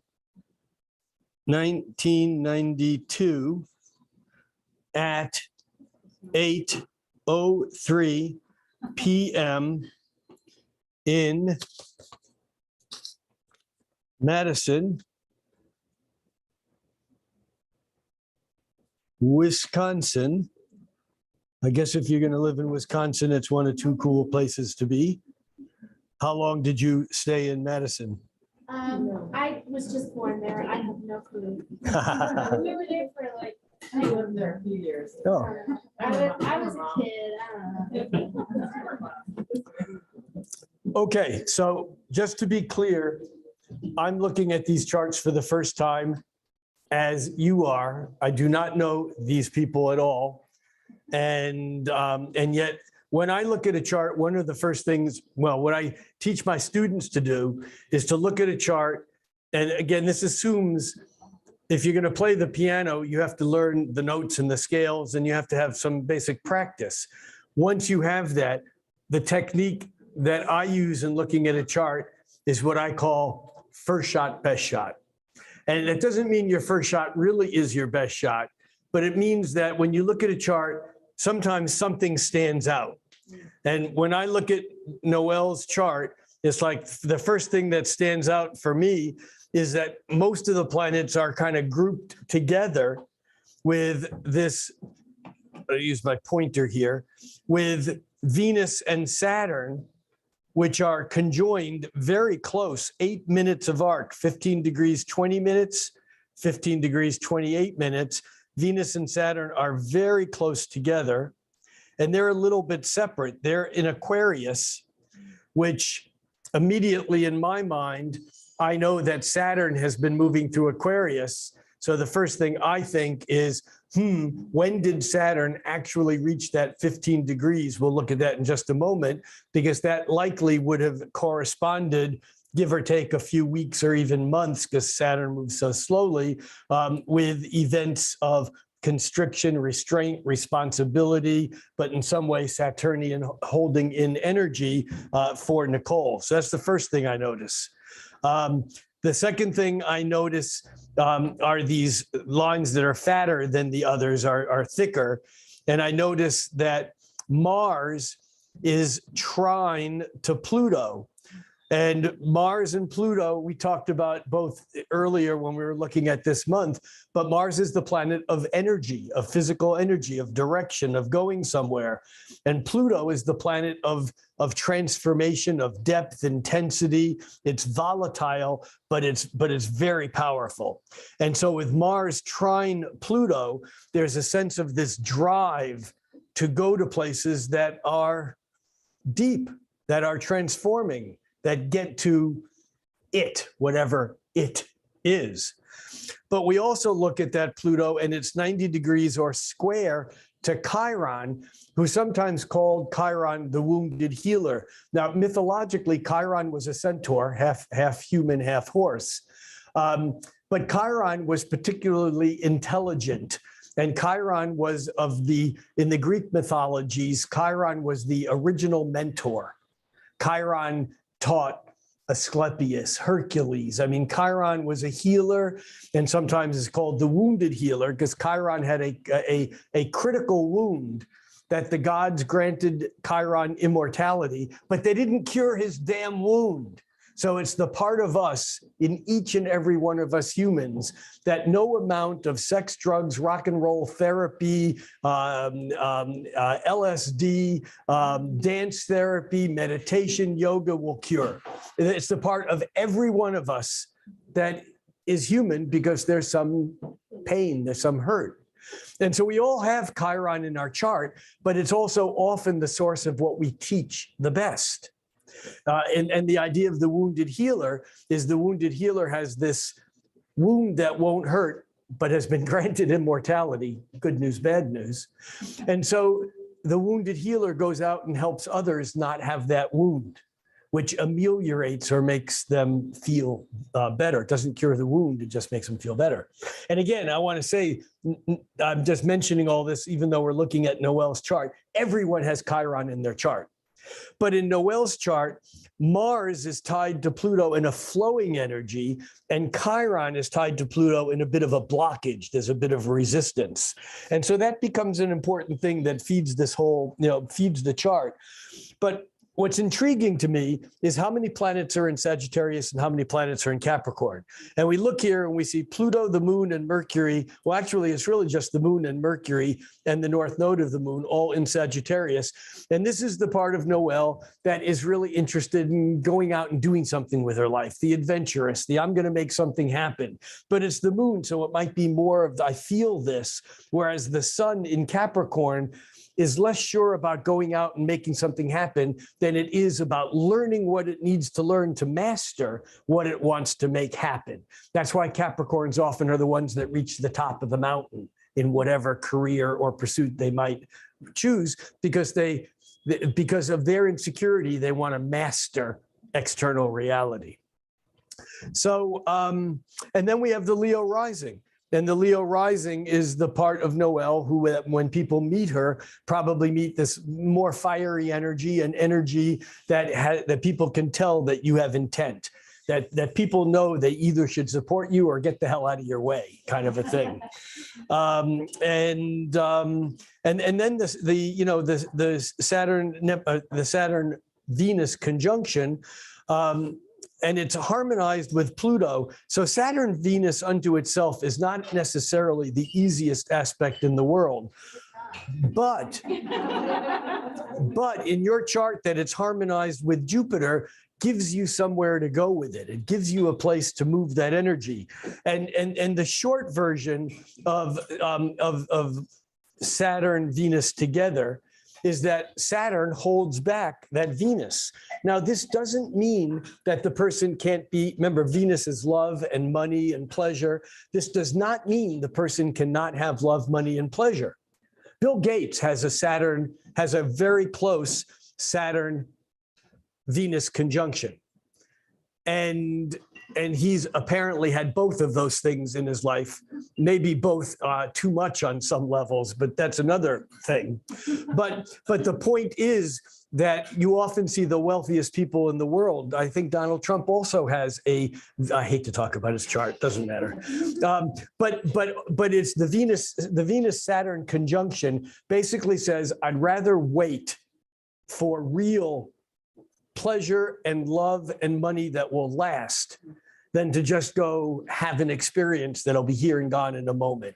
It's serious, but that trine to Jupiter in some ways makes this whole piece work for you, even though it's not necessarily easy in the midst of a Venus-Saturn event. The fact of the matter is that it still does work. And we can see here that both of these, by thin and thick blue lines, are connected here with Mercury. And Mercury is the communicator, which really tells me that part of your role is communication, is in some way taking the big ideas, the philosophy, the where you go with all of these experiences, and whether it's teaching or working with others, sharing and showing, there's something here about sharing or bringing your ideas out into the open, whether it's through writing or publishing of some sort or something. I don't know, is any of this making sense? Yeah. Yes. What's made the most sense? What you just said. I mean, so expressing my ideas, I'm very expressive in that way, but the Saturn conjunct Venus, the waiting and the restriction kind of in that place, and I agree with. Okay, so here, whoops.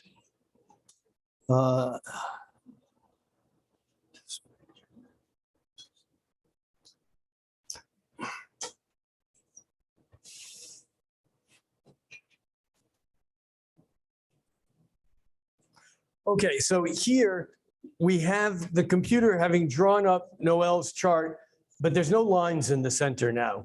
But this is still her chart with the moon lined up with Mercury and the sun here in Capricorn and Saturn and Venus lined up.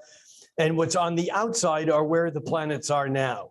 And so what I want to look at here is Saturn, which is I'm going to back this chart up. It's animatable. Is that a word?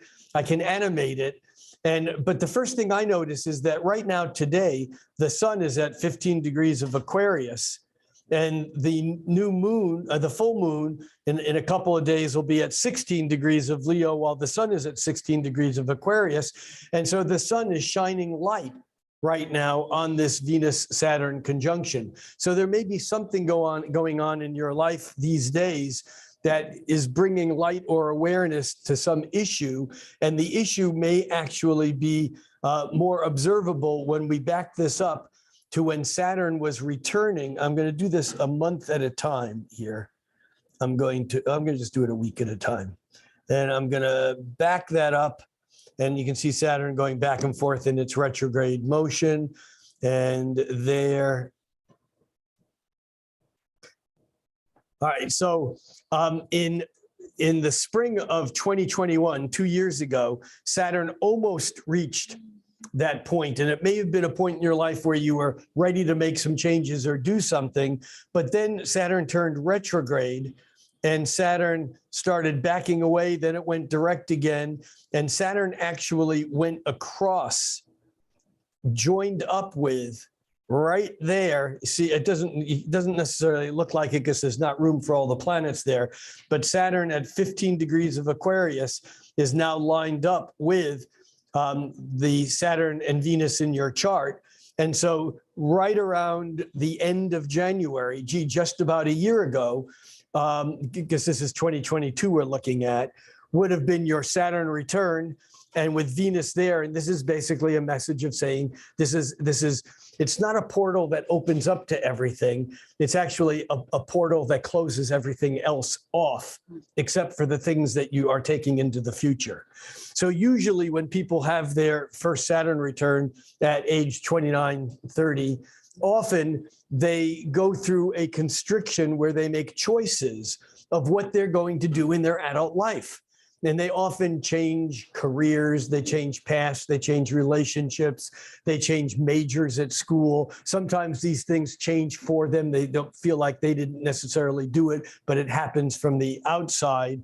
And you can see here that the sun is also coming through that same point in the sky and does over, let's slow this down to a day at a time here, that as we move that ahead just a day at a time, we can see that the sun kind of comes into the picture by the beginning of February.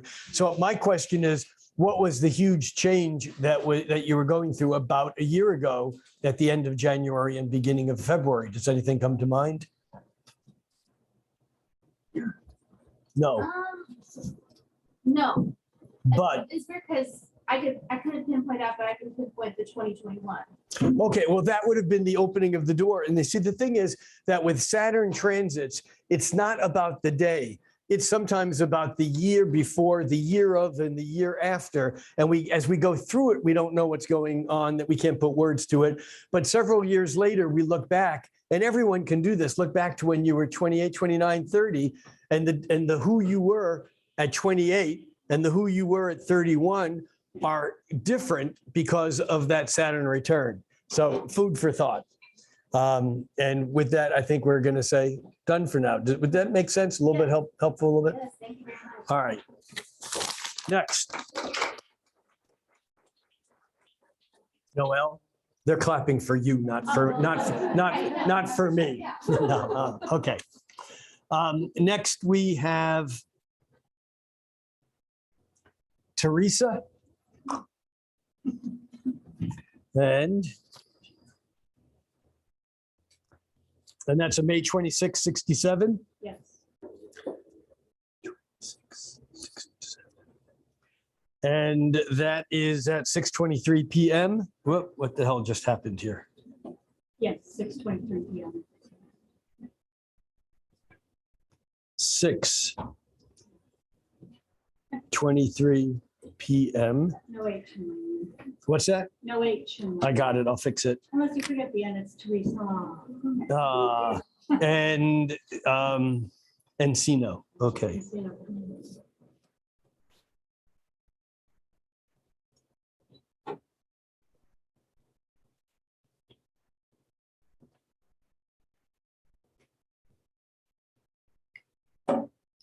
Do you know your chart? Somewhat. Somewhat. What's your favorite thing in your chart? Scorpio rising. Why is that your favorite thing? Because I know I have strength when I need to use it, but I tend to be a very easygoing Gemini. All right, so here's the deal. Our rising sign or ascendant is how we interface the inner with the outer. Often you'll read in astrology, it's our personality, our persona, our mask, it's our physical appearance. It's like I like to refer to it as the dance we dance when we meet someone new. That's that, and with a Scorpio rising, it's pretty obvious because the dance they dance with someone new is basically this: no. You go into a room full of people and you go, "Hey, everybody, what's your sign?" And it's, I'm a Gemini, I'm a Taurus, I'm a Capricorn. I'm not telling. Oh, you're a Scorpio. Yeah, how'd you know? You know, because Scorpio gains its power by holding that energy in. And it doesn't mean that they can't express it, but the first response is basically the intensity of the power of their emotions is they learn that when they don't hold it in, and this goes true for any of you, you know, who are Scorpios or have a Scorpio moon or the planets in Scorpio, the tendency is that if you don't learn how to manage it, you don't have a lot of friends because most people can't handle the intensity of the emotional power of Scorpio because it goes deep, it goes intense. It's Mars and Pluto. It goes into the underworld. And a lot of people are very comfortable in their sense of denial. Actually, like Teresa would like you to think that she is. Why do I say that? Because she's a Gemini, but that Scorpio rising becomes a defense mechanism for the Gemini. And she said it pretty better than I could. The Gemini is the part of us that will, you know, there's a line from an old Ken Kesey book. One of the characters says, "It's okay, I can maybe with the best of them." And Gemini can basically interact or connect with pretty much anyone at any time in any place. That's the good news. It's also the bad news because there's this thing that we call discernment, which Gemini doesn't have. Now, the good news is that anyone who is a Gemini or like me has Gemini rising, we have other planets in our chart that hopefully give us enough discernment. And so in Teresa's chart, although she is I'm going to change these aspects here. I'm missing some of my friends. So I'm changing the aspect set, and I'm going to go from these to this. We'll see it thicken up a little bit. But what this suggests to me is that Teresa, with the sun in Gemini, in the seventh house, we count here from Aries, 1, 2, 3, 4, 5, 6, 7. The seventh house having to do with other people and relationships and the other in general, that Gemini there is interested, the sun in Gemini is interested in the dance that is danced with other people. And on a good day, that's great. But that can also get Teresa into trouble unless she pays attention to whether or not she really wants to take that to a deeper or more intense place. The other thing that does substantiate more of a holding back energy, and I also realize I have the aspects to the moon turned off so we need to go back to, where is this? Oh, this might be displayed points, displayed. There we go. Sometimes, all right, we need to go here and we just need to add back in the moon. And here we can see that there's another whole piece of responsibility and restraint that comes from the moon in Capricorn that basically says, even though Teresa is driven to interact with everything, that Capricorn moon feels like it can't, because then it won't get to where it's going. And so that Capricorn moon is the calculation of, do I express my feelings? Do I engage in being vulnerable? And if I do, what's that going to do to my drive to be masterful of whatever it is that I'm working on? So that Capricorn moon is serious, and it's harmonized with Pluto and Uranus, which gives it an immense amount of power. Pluto and Uranus are deep, powerful, slow-moving planets, and yet that moon is opposite to Venus. And so here we have a shy, sweet, sensitive Venus in Cancer that is someone who knows you and knows you well, and you one day you get kind of angry and say, how come you never blah, blah, blah, blah?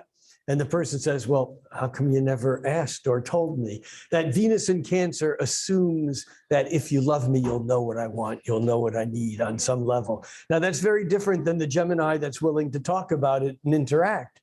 But do I hear people in the peanut gallery saying, yep, that's me, or someone back there? Yeah. But the thing is that your moon is quite strong, and in some ways it's even, if you look at just the thickness of the lines that go to the moon, they're stronger than the thickness of the lines that go to the sun. It's almost like, yes, you're a Gemini, yes, your Mercury is at home in Gemini, and that whole Gemini thing for you just sometimes doesn't work, as well as the restraining. You like your Scorpio rising because it enables you to feel powerful without having to explain it to anyone. You can just say no. I mean, and I don't mean that you're a negative person. That's not what I'm saying. It's that you are really good at creating those boundaries. And here with the Capricorn moon being emphasized, there's a sense that Capricorn moon has a way to express that blue line, the trine, very deeply, but it's also square to Mars and opposed Venus. And in fact, you have Venus-Mars square, which we talked about in the month of February. That is that interaction between what you want and what you get, or how you're going to get it. And so that Venus in Cancer wants to be taken care of. It wants to be appreciated. It wants to be loved. And that Venus in Cancer gets along well, even though the line isn't drawn to that Scorpio rising, which may be a reason why you like that Scorpio rising. But it's at odds with Mars in Libra that's always going to say, well, what does the other person want? What does the other person need? So there's a bit of a dance there that needs to be continually done, that I think in some ways can be stressful, but you have the tools with which to work it out, if you're in fact willing to go deep. Now, one other thing I noticed before I want to go, two other things before we go on, and one is the trine between Jupiter and Chiron. Remember, Jupiter is the bigger, better, more. It's the beneficent planet. It's it's like the all good, Jupiter, and Chiron we already talked about. Well, when Chiron is harmonizing with Jupiter, it's like the person who owns that aspect always sees the good in whatever it is going on. Even when life sucks, it's like there's something around the corner that'll be better. It's the person who's the rainbow chaser that sees the healing potential in whatever it is they're doing now, and then it turns and it's not quite the ultimate solution, and then they see what's next. So there's always this looking towards something brighter in the future. That's one thing I wanted to say. And then the other thing is that the Mercury at home in Gemini, strong, is forming that green line is a quincunx, Latin for 5/12 to Neptune, the planet of spirituality, which is rising with Scorpio, which I think allows you to show people something that is not who you are, and it's done very easily. And I'm not saying there's intentional misleading. It's just you have a presentation that is not necessarily, it's the way, when people meet you and do that first dance with you, what they see is not what they get. However, with that quincunx between Mercury and Neptune, it's almost like there's a disjoint. Is that a word? Disjointing. There's like a disjoint. There's like, oh, say again. Subluxation. Oh, that's a good word. I have no idea what it means, but I feel like my chiropractor should say it. Yeah, exactly. I know what it means. But there's that, it's that annoying thing that these two are not quite right. And you go to adjust it at the chiropractor, and it's adjusted too much the other way, and it's still not quite right. And so what's that not quite rightness? It's the ability to communicate a little bit about anything. Mercury and Gemini, I can maybe with anyone. You can bring up, Bitcoin, you can bring up the philosophy of Heraclitus, it doesn't matter, whatever it is, you can somehow engage in the conversation. But Neptune, which is the planet of dreams and imagination and spirituality, doesn't fucking want to. And so there's this subluxation. It doesn't feel right. There's this annoying energy, irritation. That's the word that most astrologers would use. There's this annoying irritation between the way you communicate and the way you feel you should be spiritually moving in your life. And then the other thing is, if we looked at where planets are now, you're coming to a point where Jupiter moving through Aries is coming around to lining up with your Saturn, and your Saturn being opposite Mars is interesting. Can you see that? It's a thinner line, but Saturn opposite Mars is Mars says go, Saturn says stop. Mars says let's do it, Saturn says you can't. Mars says, all right, I'm creating a boundary, I'm not going to do it. And then Saturn says, well, you have to. Yeah. It's like the brake and the gas don't work right. You push down the brake and the gas goes on too. You push down. And that's something that, because they're in opposition, is often becomes a relationship issue. It's like you meet either an individual, whether it's in a intimate relationship or an employment or family. It's like other people are somehow always like the devil's advocate in your life that you don't necessarily need or want, but they're yours. Yeah. Does that make sense to you? It does, because I'm in conflict with my employer at the moment, and surprisingly with my Scorpio. And also relationships, they take off and then they never, nothing's lasted beyond 2 years. And I never feel like I can get anywhere with either career or relationship. And I would say that, I mean, there's no quick fix in any aspect in anything that we have in our lives, but really what it becomes, the metaphor is learning to manage the gas and the brake, to not hit the gas so hard so you have to brake, not hit the brake so hard that you have to gas. That becomes the dance. And one of the things that makes it difficult is the fact that Mercury in Gemini, which maybe doesn't get along with you know, the spiritual Neptune thing is 90 degrees to your Uranus. And so you got a lot going on up here. You know, your mind is fast. You can walk into a situation in this communication and you're immediately all over it. You got it. The problem is that you can answer questions in that kind of role as fast as they're asked, but sometimes you can answer them so fast that you're answering the wrong question. And so it's important in that whole gas brake thing is to slow down your response without necessarily slowing down your reaction, because the reaction is what happens internally and the response is what we do with it on the outer. So that's it. That's what I have to say for you. And any feedback, any comments that you want to make to us or to the group? Anything make particular sense or no sense? Yeah, the gas and the brake and that opposition, because it's often a frustrating thing, or it feels like things are moving forward and then all of a sudden they're not. Wondering why I can't seem to get career launched or intimate relationship launched. Kind of given up on it. Well, here is something that I would say. If we see your Saturn here where you were born, Saturn has gone around all the way once. It was back to where it was when you were born in the mid-late 90s. And so you maybe went through some changes then that kind of established your adult path. Now Saturn is almost around again a second time, and it's moving, remember, from Aquarius to Pisces. So you can see that Saturn in your chart would be down here. Well, when Saturn goes over the lowest point in our chart, which is where it is now in your chart, it's kind of like a dark night of the soul. It's kind of like, it's like everything that you try to launch when Saturn is in this area here, it's like the tide is coming in and you're wanting to make something new happen and you keep getting washed back up on shore.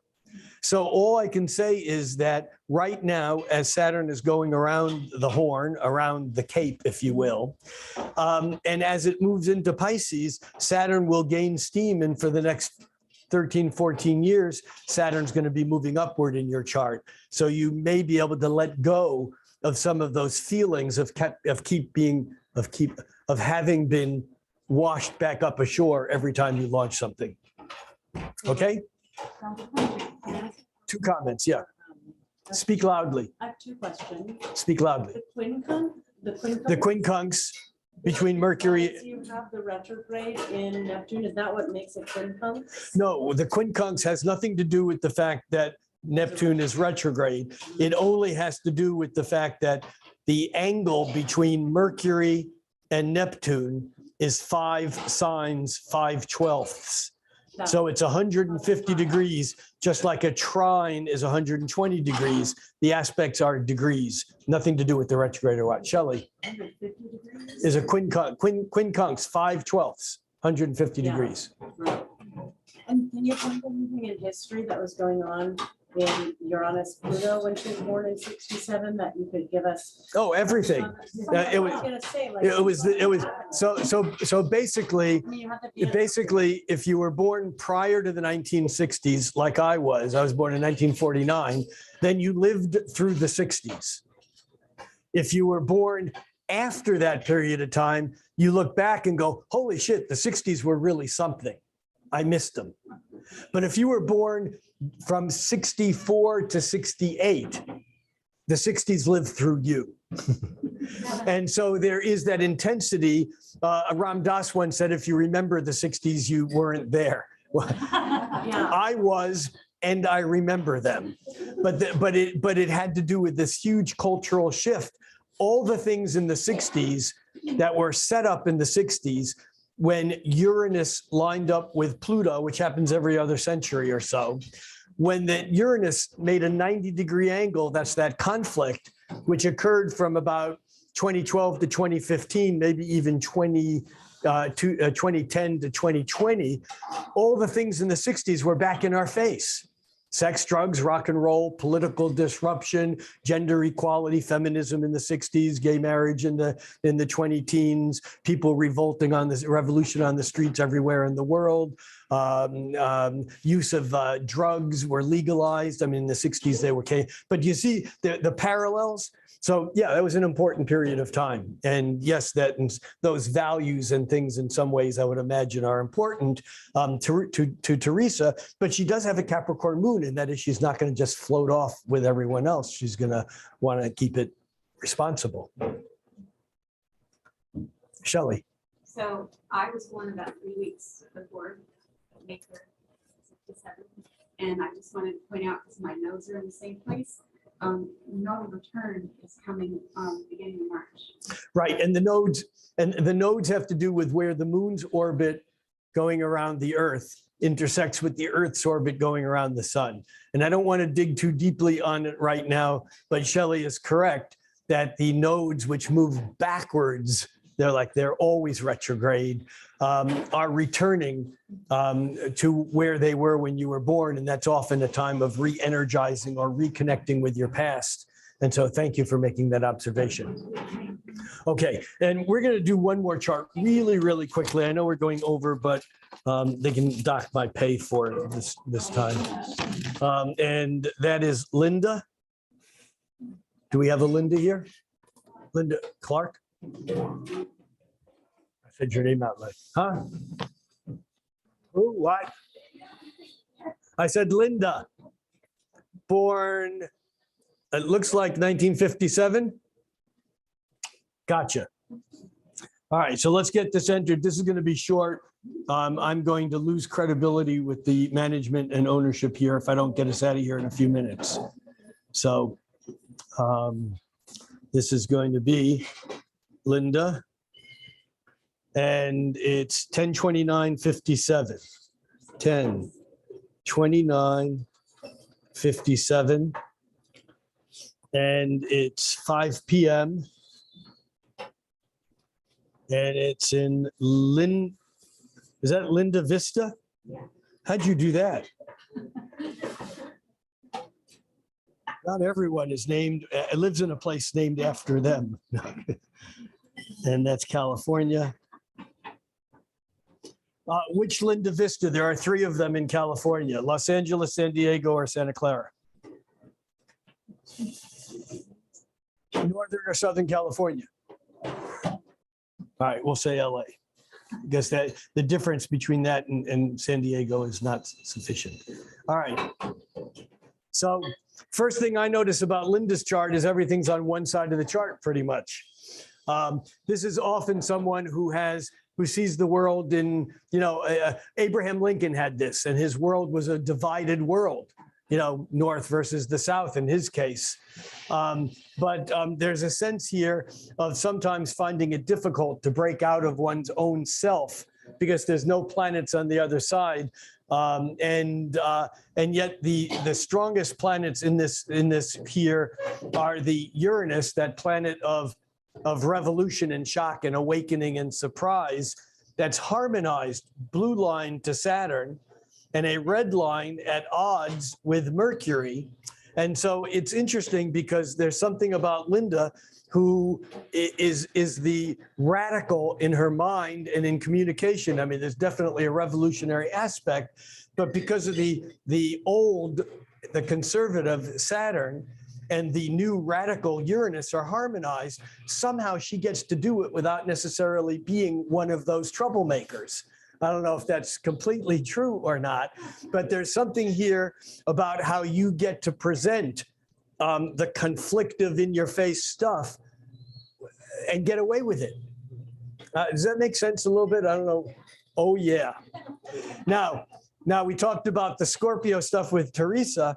Linda is a Scorpio sun with Mercury and the North Node and Neptune all in Scorpio. That Neptune so close to the sun with Mercury there is, I'm not sure I'd believe everything that Linda said.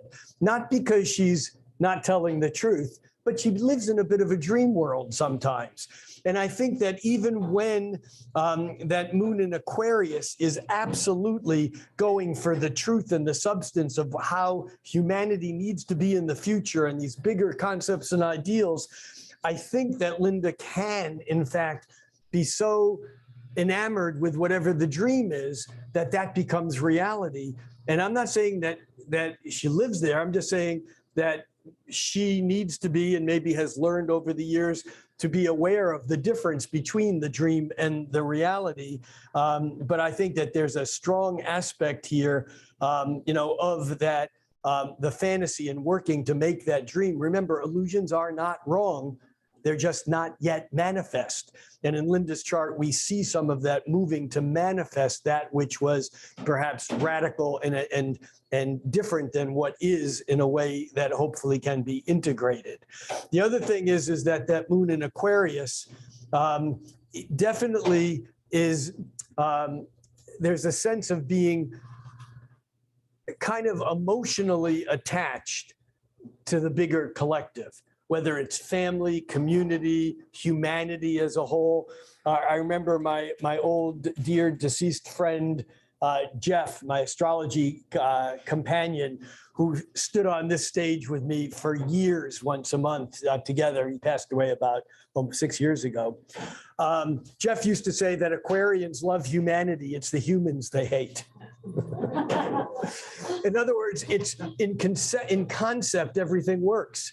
But again, bringing it into reality sometimes can be a bit tricky. And especially since we see that same annoying quincunx that Teresa had, but with you, it's the moon in the collective futuristic conceptual sign of Aquarius to Pluto.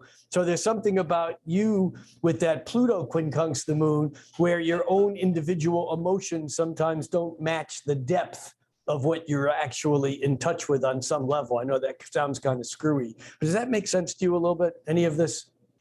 You want to share something with the group? Say something about what here works for you, or how you manifested anything? Come on, that's the deal that you make when you have your chart looked at.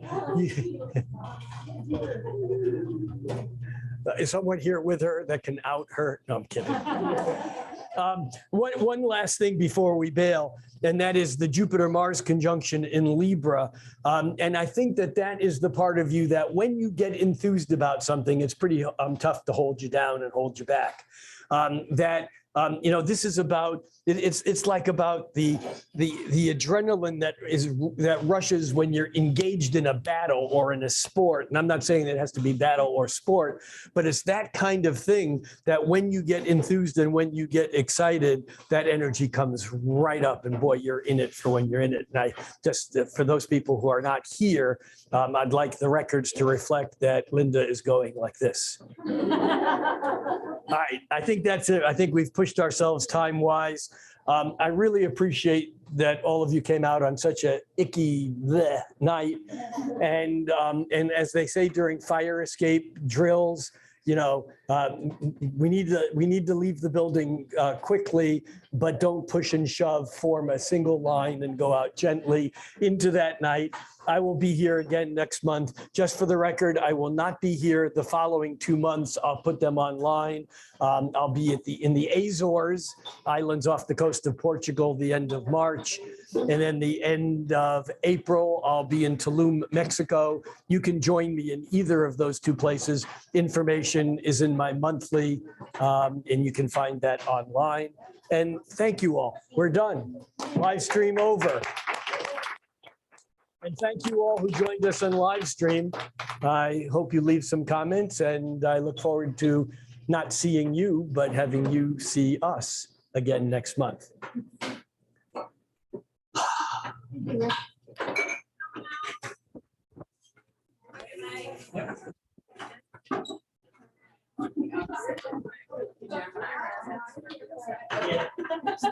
You did it either. Yeah, that was good. I mean, and everything else. I like my Gemini, right? Yeah. Say goodbye. All right, goodbye. Gemini, always say, like the party and all this, and I was like, kid, and I'm like, So on YouTube, how do I stop it? Do I just close it? Do I just go off? Feel that way too? It's not gonna happen there. This is on YouTube. Oh, Yeah, no, okay. it's still going. So go to, you press the webinar, stop on webinar, right?